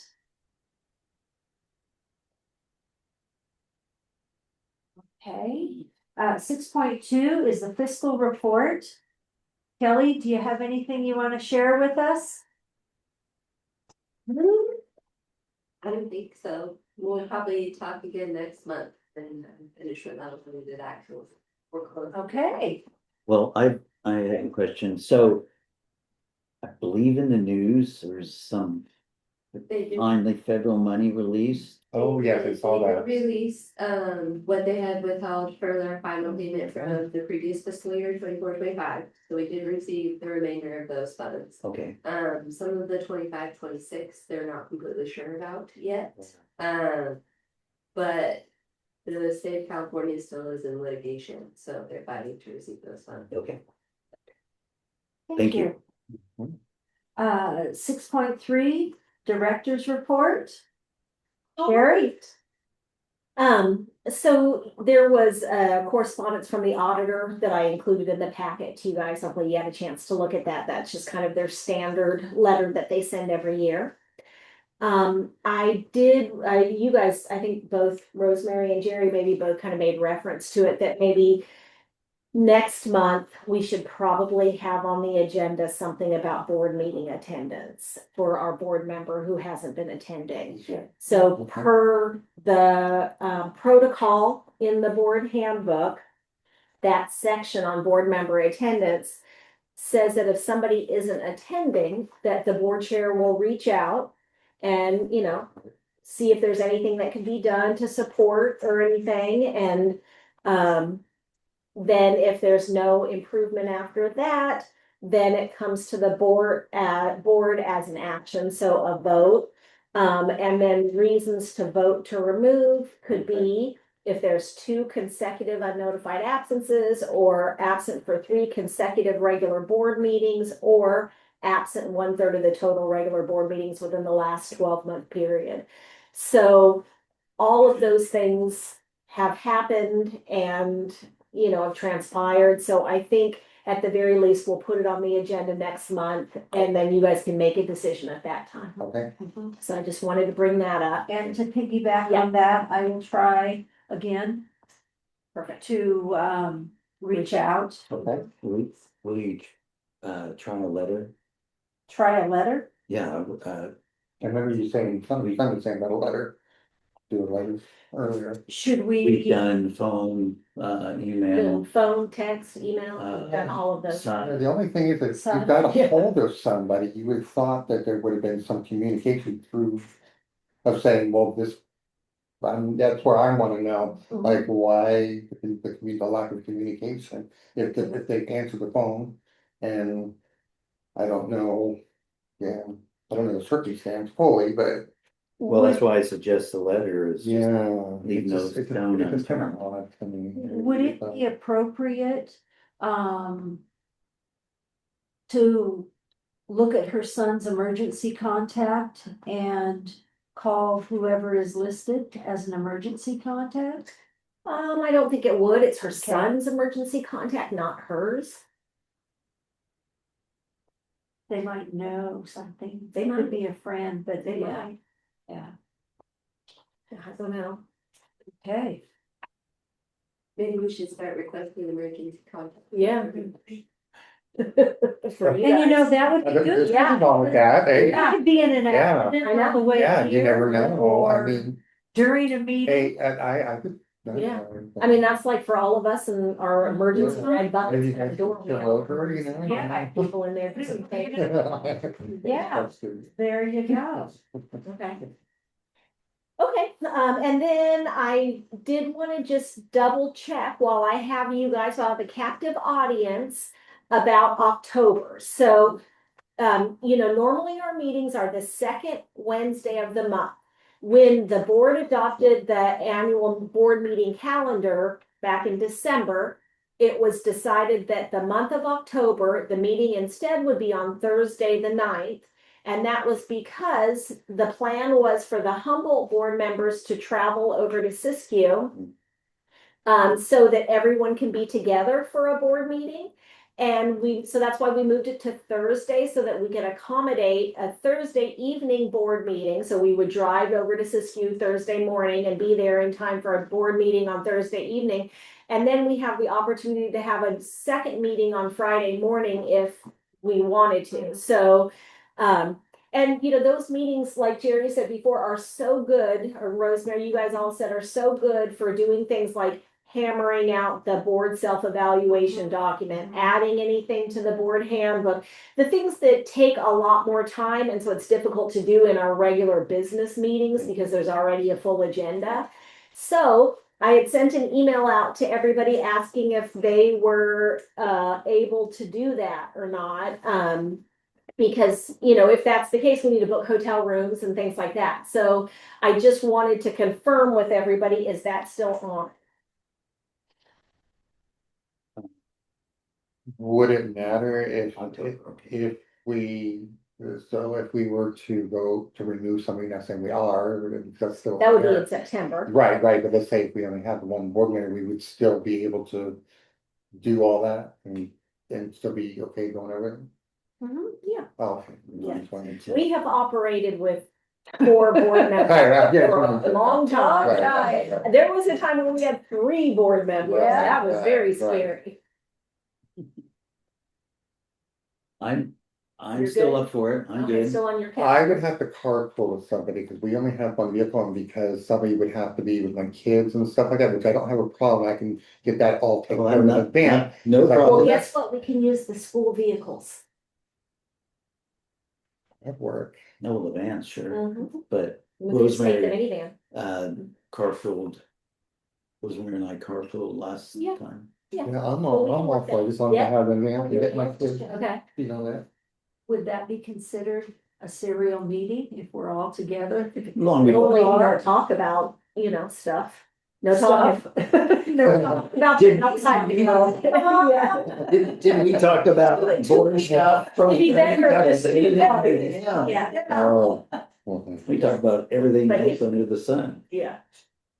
And Right, I'm, no sections? Yes. perfect. And then Barbara, does that, I know the 9th would not be something that would normally, wouldn't normally be a board meeting because it's a Thursday, not a Wednesday. Does that work for you to do a Thursday evening and a Friday morning potentially? As of right now, it definitely works. Not to be a downer or anything, but my mother is in the process of passing. But I know this is gonna sound terrible. She's lingering. It sounds really terrible, but I'm sorry. We're sorry. sorry. Don't think it will be a problem by October, but always the Okay. outside. Okay. And we're flexible no matter That's what. right. If at the last minute it's not gonna work, that's okay. That's We would just okay. have our meeting here Here. instead of traveling Yeah. over. And Yeah. where Sherry is saying Thursday evening, she still means 4 o'clock. Yeah. Yeah. Late afternoon, I don't know. Yeah, see, I go from late afternoon to bedtime. Yeah, that's true. Okay, cool. Then I will plan on that and I'll book all the hotel rooms and all that. Okay. Okay, so my last thing on the update is I on my director's report, I want to give you a building update. Okay, I've got a lot of stuff to tell you. Okay, so on July 24th, so it's been a couple weeks now, we met with the architect, the engineer, and a potential builder to discuss the price per square foot. This is the builder that we had previously given the seismic report to look at what it would take to get the seismic up to date. So anyway, we met with the builder and the engineer and architect and had all the plans out and basically told him all of the things we wanted. We had a big conversation. It was a good conversation. Lots came out. Good. And we told him what our budget was and he didn't faint. He Oh. didn't like Oh. say you're crazy. He didn't, Oh, kick okay. us out of the room. He didn't it seemed like it could be doable, but of course he couldn't say at that point. He has to reach out to subcontractors and all kinds of things. But anyway, that to me was a little optimistic that he didn't just balk when we said, what our budget was. But anyway, so that was on the 24th.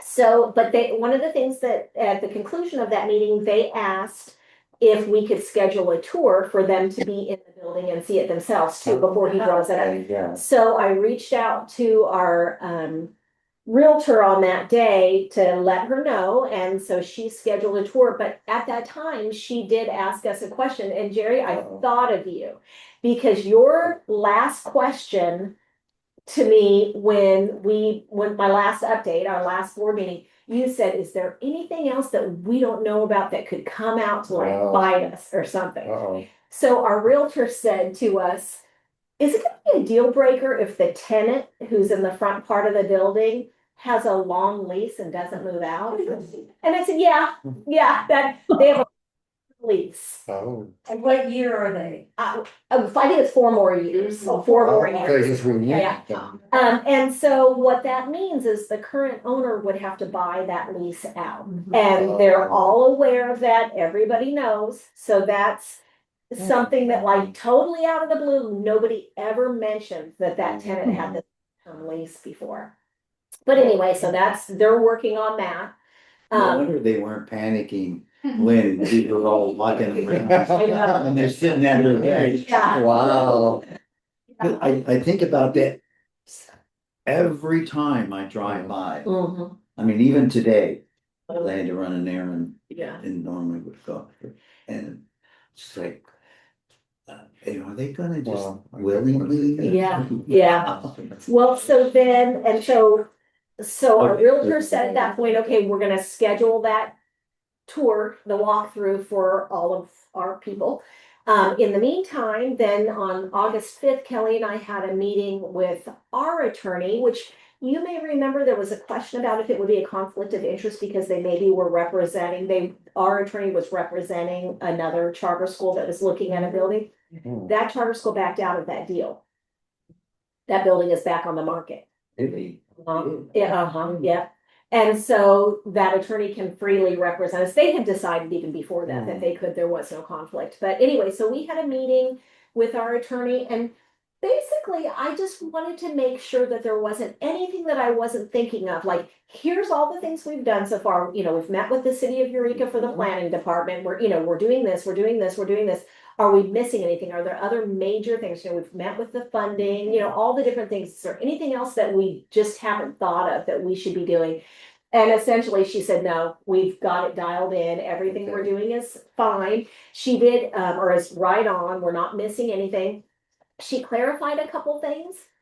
Oh, no, it wasn't her. In the architect people clarified something. A 2-story building does not require an elevator for ADA compliance. You just have to ensure that whatever is upstairs, there's an equal thing downstairs. So if you have an office upstairs, you have to be sure to have an office downstairs. Oh, So that was clarified. okay. What our attorney clarified for us is that charter schools are at this point, this is one of the things that's in AB 84. But right now, charter schools are not required to do the same bidding process as districts are required to do. So technically, we would not have to go out to bid for the construction if we didn't want to, like if we liked this contractor that we're working with right now. Okay. But she still recommended that we did, and we had always planned on doing that anyway. But anyway, so Which has to has to run for 30 days. Yeah. And so the attorney also helped us with kind of like, okay, here are next steps, which I'll get to in a minute. But so that was on August 5th. Then,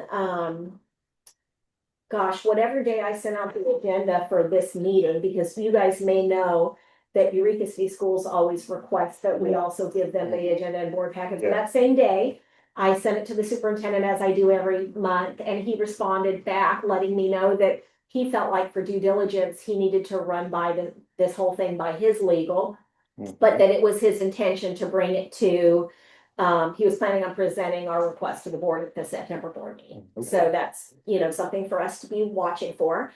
And then yesterday was the day that we had our meeting, the walkthrough with the engineer, the architect, and the builder that we've been working with so far in the building. So they got to go through, they also brought an HVAC guy, because that was another, big question that this contractor had in terms of the HVAC.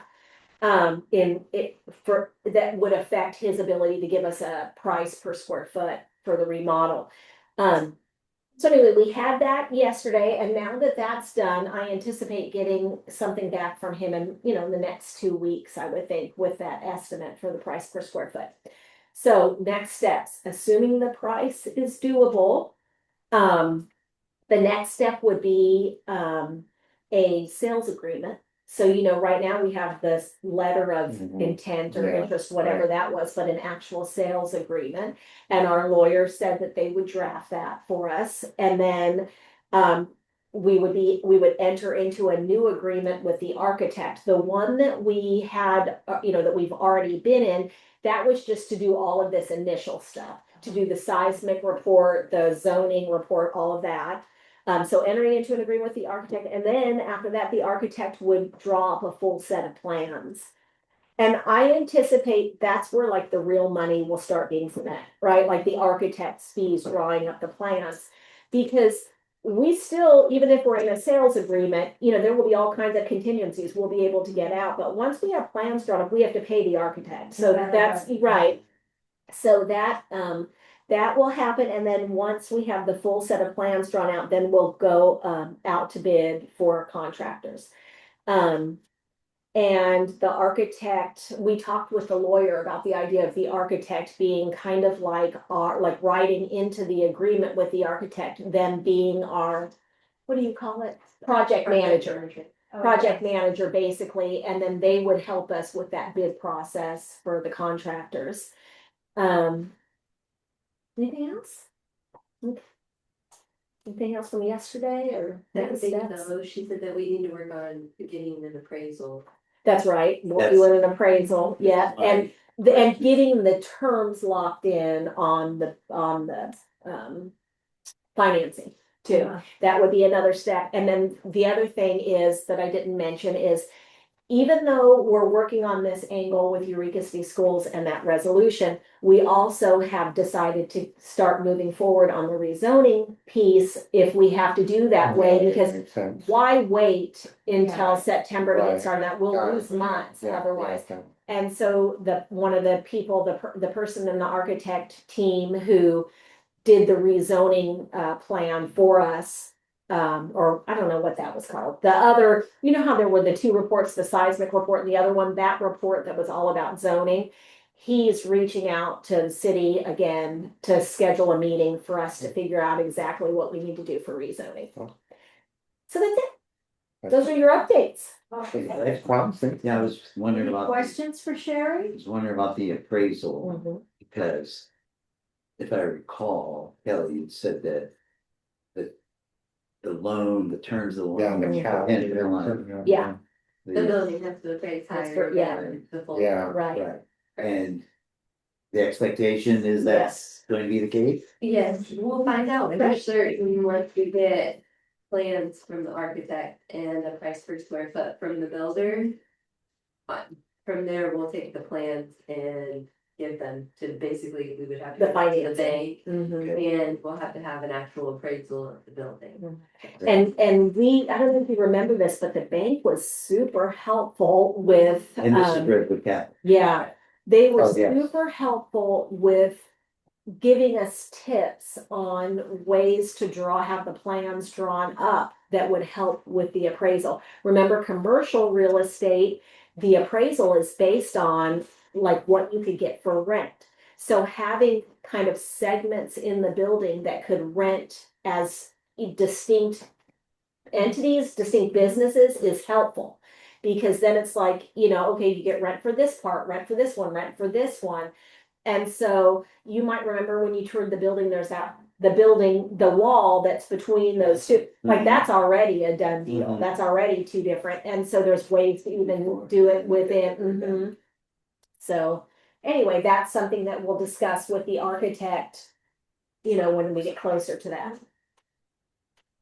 Thank you. Yeah, Good job. all right. So far, so good. All right, Yeah. moving on to 6.4, which is the board report. Gary, anything? I just wanted to say to Rebecca, that one of the things I look forward to in our board packet is missing this month. I know. It's coming. And Kurt too, Yeah, so. Brian, anything? Yeah, I got a couple things. I'm looking forward to the fall summit. Mhm. I can't wait. That'll be happening really soon. It'll be quite next week, isn't it? Coming up. I'll be at Blue Slides, So that's great. Yeah. And I can officially announce I'm gonna be a parent of Northern United Charter School. Ryder is accepted, so he is gonna be a student. Oh, So I get to go to orientation, and Congratulations. so I'm excited about that. Well, we met with Amanda, and I knew about the FFA thing from the teacher there because we were talking, because Ryder wants to be part of the FFA, he'll say. He wants to be part of the culinary and wants to get involved, and so we decided to yank him out from public schools that we're getting him in. we're still in public school, Brian. Yeah, well, there's public schools, non-public. Private school. You could still attend the orientation. Yeah, no, I'm going. So, that's exciting. What grade is your child? He's 11, he'll be a junior. Nice, good. Barbara? Nothing from me. Okay. Well, I do have a couple of things. We all received our vector training notices. Look forward to Oh, seeing yeah. those, Oh, yeah. Barbara. They say on there you have 60 some days to go. They keep doing this big countdown until you finally take the courses. So we all have to do that. We don't want Tamara to send us a snarky. Never, she No. would never. A Okay. harsh reminder. Yes. Oh, yes. Friendly. Oh, there we go. Okay, and as Brian mentioned, the fall summit is coming up on August the 21st, which is a Thursday. I will be out of town. Thank you, Brian and So what time? Jerry. Good luck. I come to up at that, is it say 8:45? Yeah, 8:45? You coming, Jerry, or am I Yeah. just saying your name? No, I'll I'm be just gonna there. mention your name. and we have the after party in the evening. We do have an after party. I Yes. will be there for that one. And That's on that. lastly, in chronological order, the Cut Learning Center has its back to school night on Tuesday at 5 o'clock. Yes, we did. Mhm. Okay. When is, what's her name? Is it Amanda? Amanda Cobine?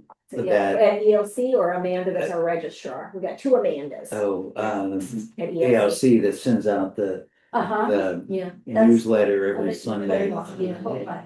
DLC. yeah, ELC's on Monday. So, because I'll use that to keep The track. ELC Yeah. is Monday? Yeah. She hasn't started sending those out yet, I don't think. Oh, you got one? Well, I think we're not on the list then, because none of us got one. Yeah, I did. I didn't get one. Are you sure? Huh. Because Rebecca's a parent, so that's probably, Yeah. I think she probably got all the parents' emails in there. Is that at 5 o'clock, Rebecca? Oh, yeah. They're being clean? Yeah, Okay. be ready to go. I'm sorry. Is that at 5 o'clock? Yes, Okay, and then the cutting is also at 5, correct? yeah. Okay, and this is. I'll on email Monday. Amanda Cobine right Yeah. now to let her Okay. know to add everybody. Yeah. Okay. All right. And now we will move on to our closed session. 7.1, the board chair will verbally review items to be discussed during closed session as listed below. 7.2, closed session open hearing. Under this item, the public is invited to address the board regarding items that are on the closed session. Speakers are limited to 3 minutes. The board is not allowed under the law to take action on matters that are not on the agenda. And then I have to skip down to 7.3.1. The closed session is conference with labor negotiations, unrepresented employee, school director. Are there any comments?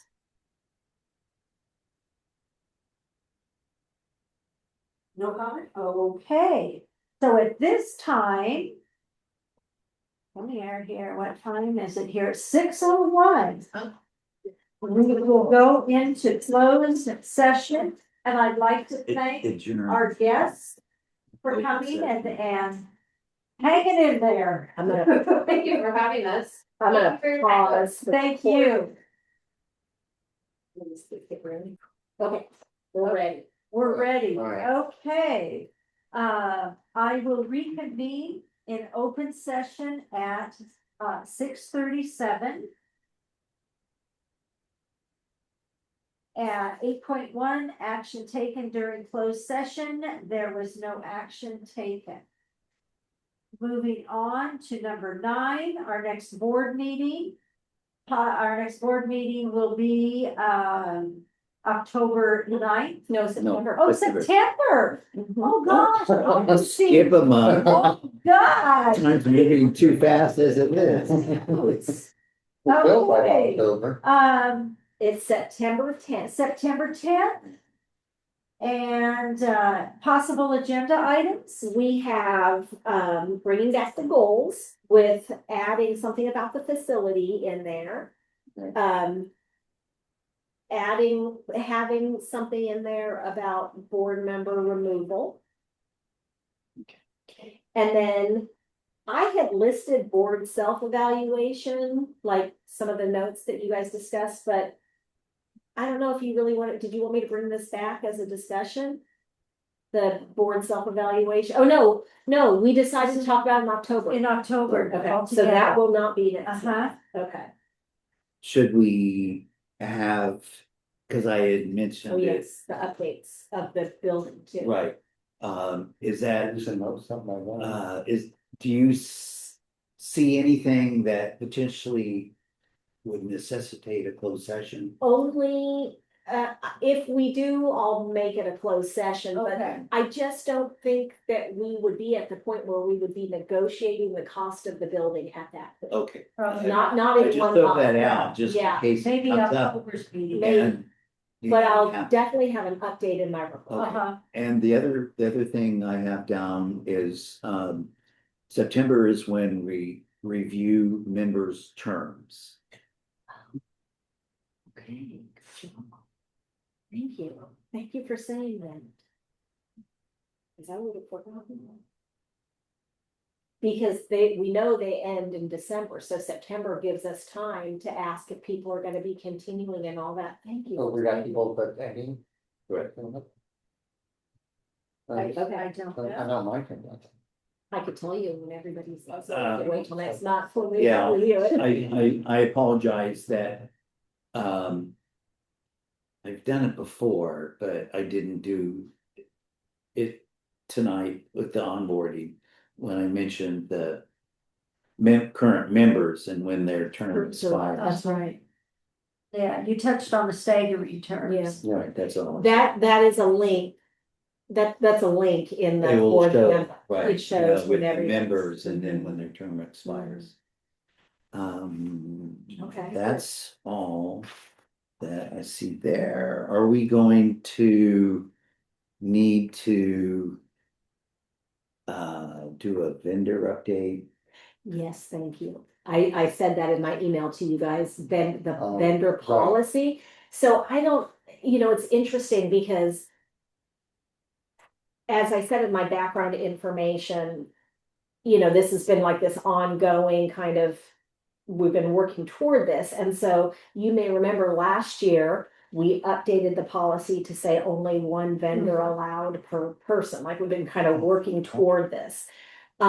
That I think may be the only sentence that needs to be removed for updating the policy, that I was gonna bring in the policy, because we are still having vendors.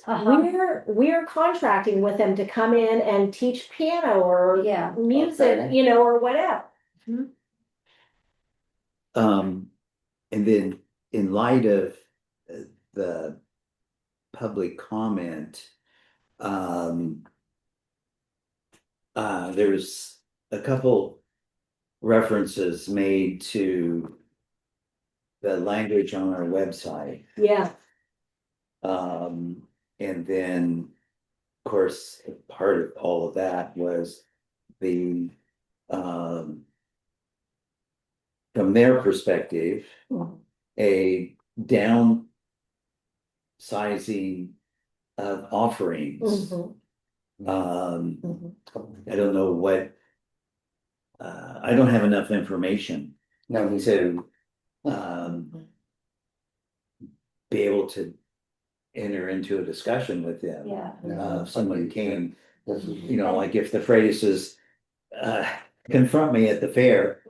And, I don't know what went on in the December meeting, curriculum meeting. That they were. yeah, it's funny, they were referencing a December meeting. It's like that kind of stuff stood out in their mind, because I had said that this subcommittee, curriculum subcommittee that was working all year, not just December, all year. But at our December meeting, I brought to the committee at that point that Humboldt had already spent $150,000 on curriculum in December. And so that's what they kept saying, like we had this meeting in December. We started at the beginning of the year, went through the whole I know, year. that's what I. And It's, the fact that they weren't aware is a little concerning, because their teacher was on the committee. yeah, it is kind of, well, even the mom was like, well, this is. You know, we're still recording, it's just heads up. And Well- what Gary is saying that we should look at the website because of some wording. Well, because it says for a school of choice, that's what charter schools are. Yeah. That's right, It's and I not the think that, required district neighborhood school, a school And I of think choice. choice It's not- is a relative. well defined. Yeah, It's well defined for us, but perhaps a lot of parents think, oh, I can pick and choose. Or Because anything. it's a school of choice. Right. But And they're getting to pick the school. That's the, you know. do that's we what want to school add choice some means. sort of a disclaimer or something? I don't know. I mean, they referenced the organization that does School Choice Week, which Yes, we participate in. yes. We couldn't do anything about what it says on their website. On their I mean, they just website. promote, you know, That's right. different kinds of school choices. That's right, that's right. Private school, Or is homeschooling, this whatever. something that you might need to reach out to Young Minnie and Core for some clarification when it's put out on our website, School of Choice? I mean, I don't know that Young What is- Minnie Core would Yeah, I say, don't I even mean, know what that means. I mean, school, yeah. that was A school of choice means a school you have chosen. I don't know Right, what, yeah. Right, It doesn't mean a school that offers lots of choices. of choices. Yeah. And then maybe they Or took should it that way. something, if there's a letter that goes home to all the parents at the beginning of the year, just explain our school of choice. Thank you for choosing our school or something to that effect. Yeah. Maybe. It definitely wouldn't be action, it'd be a discussion, you know, about the curriculum committee. And just looking at, because that was brought up multiple times. And, they referenced a December meeting, but it's an ongoing throughout the school year. That apparently they were unaware, and I mean, they probably don't know about all of the committees we have. Right, So right. would it, I mean, do they need to know about our leadership team meetings and our that admin team it, would it meetings be and our- wise to just,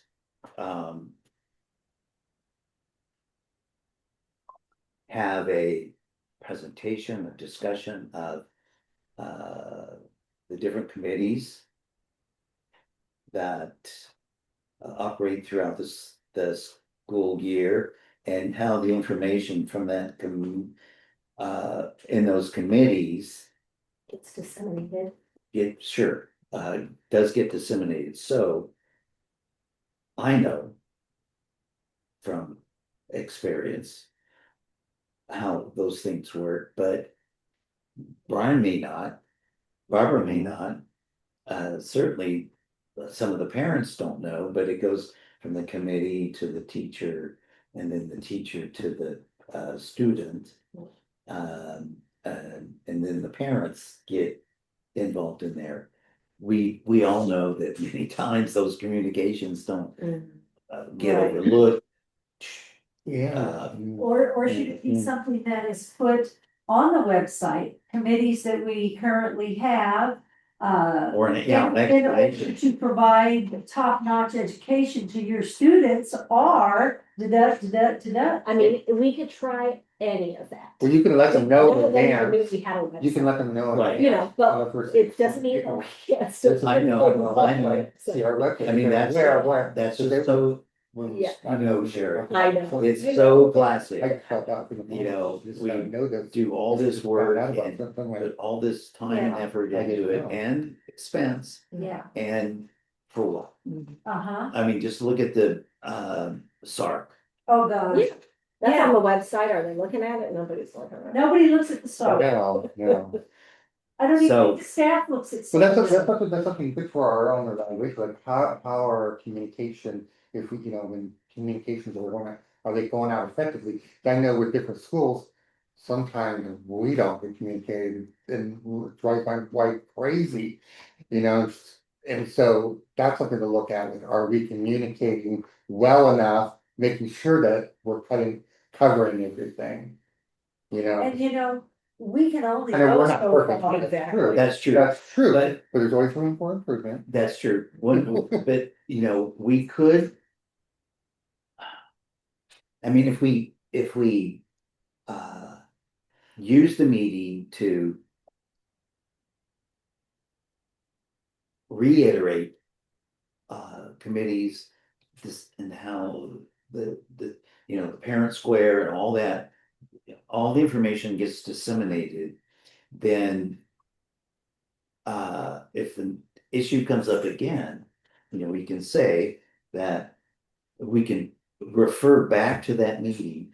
And it was born out of concern by a group of parents that showed up for the public comment period and say, we've talked about this. This is how the process works. This is how the information gets disseminated.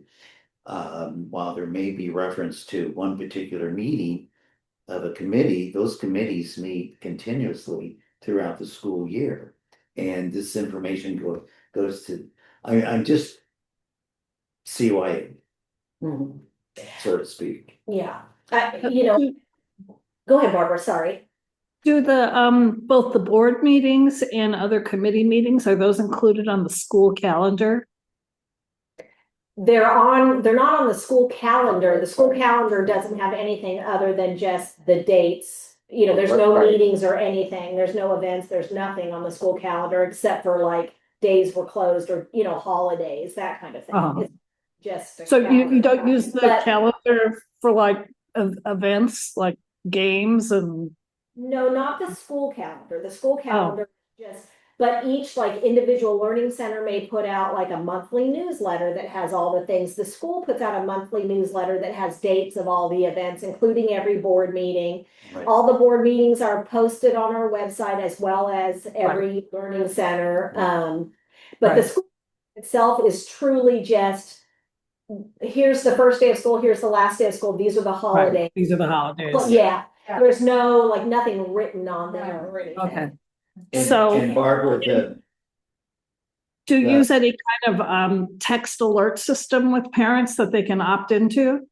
We use Parent Square, and that does texting, phone calling, and emailing, and every parent is automatically enrolled in Uh-huh. it because it gets, it's from our student information system, automatically uploads into that system, and then they can go on and pick how they want the information delivered to them. Mhm. There you go. And, if they want it by text or phone or weekly, like a weekly digest or every day or whatever, so we use Parent Square. yeah, Okay. we're extremely inclusive.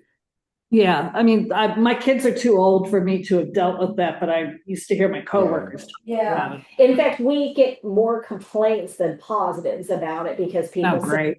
they get these alerts all the time, or, they get Right. these texts and stuff all the time, and But you. they complain that half the time it doesn't apply to them To them. because we're a whole county-wide school, so it might be an event Yeah. happening in Riceland, and the Willow Creek parents are getting the Yeah. notices because everybody gets it, so we get a lot of complaints about that. And some of these meetings, let's say the leadership, Yeah, you don't want, that's not open to the public. it's not, no, Right, yeah, it's an internal Yeah, meeting, an it's internal not- meeting, all these ones, All of this stuff yeah, posted, to me, is an open invite. yeah. right, true. But so are there opportunities besides things like a back to school night? Are the parents are invited to give feedback in general? Also have or- a parent advisory committee that meets Mhm. monthly, and that's open to anybody. I email that agenda out, Okay, every month, and it's posted on the website. That happens both in Humboldt and Siskiyou. And that's in addition to the board meetings. And then, like I said, those also are publicized. We send out a monthly school calendar with all the dates of events coming up. And those advisory councils and the board meetings are on that as well. okay, Yeah, I Yes. mean, there was, I could be wrong, you guys correct me, but the communication wasn't the concern here. They're Right. concerned the lack of communication. One parent did mention, if this has been going on, why did I just get a letter today? And the reason I gave her that letter is because she reached out to me. She Yeah. sent me an email. Yeah. So I gave her a letter, I had already given the letter to her teacher to distribute to all of the parents about it. right, So the communication, I don't think was really at the heart of what, Right. No. I didn't no, get that. and It once was more this. likely they want to serve. Yeah, once this is established, the new system going forward, new parents aren't going to have had that experience, so they're not gonna, I mean, they might have heard about it, but it's like, this is a new system. And exactly. But the parents have been with us a people long do time. understand parent- sometimes when things are unsustainable. Yeah. Uh-huh. And the one parent, that lives a ways away, Ferndale. Oh, yeah. her student is still able to be on independent study, Yeah. just not all of the services in Yeah. home services that they've been getting. Well, people don't always like to understand that their own choices have, or why they're in the situation they're in, it's. There we go. Right on, Barbara. Very Right on. deeply put. I mean, I know over in Reading, my granddaughter's cousin goes to a community theater group that her charter school pays for. And I know that's several $100s. I'm not sure how often, but I think it's more than just for the year. And to do that kind of thing for every student would, I mean, that's, like I said, it's not sustainable. And there are still charter schools in the state that are doing it. Our charter advocacy group is called A+. It's the one for charter schools like us, independent study. And for years now, they have been asking us to stop doing this because it's putting this target on our back, Okay. And so over the years, less and less are doing it, but there still are some that are. In Siskiyou County, the only other charter school there is Golden Eagle, and they stopped doing this after when COVID happened, and they never started back up. And I was saying earlier, in hindsight, that's honestly probably what we should have done, is just that would have been a good breaking point, but we didn't. But anyway, it's just been one of those things where we've been gradually working toward this, which is why last year in the vendor policy, we said, okay, only one now, because before that, people were doing 5, Oh, gosh. Yeah. And so we've been like kind of trying to weed this out a little bit. And, you're right. It is, everything is a choice. And, as I explained to some of these parents when we met, we only get a certain amount of money. That's all we get. And then we pay all the have-tos, right? The teacher salaries, the leases, the utilities, all those things. And then what's left is what we have to decide. Like our own home budget. Exactly. And so we need to make sure that that money that is left is serving as many kids that are enrolled with us as possible. Like I said, in Humboldt, this was 10 families that this was happening for. I just don't know that that's really like equitable. And so instead, if we use that same money, for us contracting with somebody to come in and teach ukulele or whatever and opening it up to any kid who wants to. And that's the model that we have been moving toward. You guys know and have commented almost every board meeting about how much you've seen us add. I mean, year after year, we are just developing a richer and richer program. And so as that transition has been happening, this kind of older way has to fade out because you can't do both in this limited pot of money. And, some of these parents have been saying, but this is, how am I supposed to do this? I have little kids. I can't be driving them. We can't solve all the problems. We do the best that we can, and everybody makes choices. We're having to make choices. You make choices for your family. That's all, I wish we could. I wish we could pay for private lessons for every kid throughout the whole world, but it's not something that we can do. And talking about private lessons, in a traditional public school, the cafeteria is full of young violinists and one teacher. Yeah. Or the recorder, everybody in the class. Yes. Or some teachers that are shared with 2 other schools. Yes, exactly. Yeah. And that is something else we've been looking into doing. Yeah. So Was that on topic? That was not on the agenda. that's okay. Well, it was, Agenda items. agenda items then. For next month. Yes. So I don't know if there's anything. I'm the one to blame. Just. And if there is, Well, I'm adding the vendor policy. There you go. Then we can discuss it again. we had goals, we had the facility, board member removal, vendor policy. Yeah. And anything else that comes along. Yep. 9.2, our next board meeting is September 2025, September 10th. And if there is nothing else, I will thank everybody for attending and we'll adjourn the meeting. Discussion today. Just a second here, 6:59.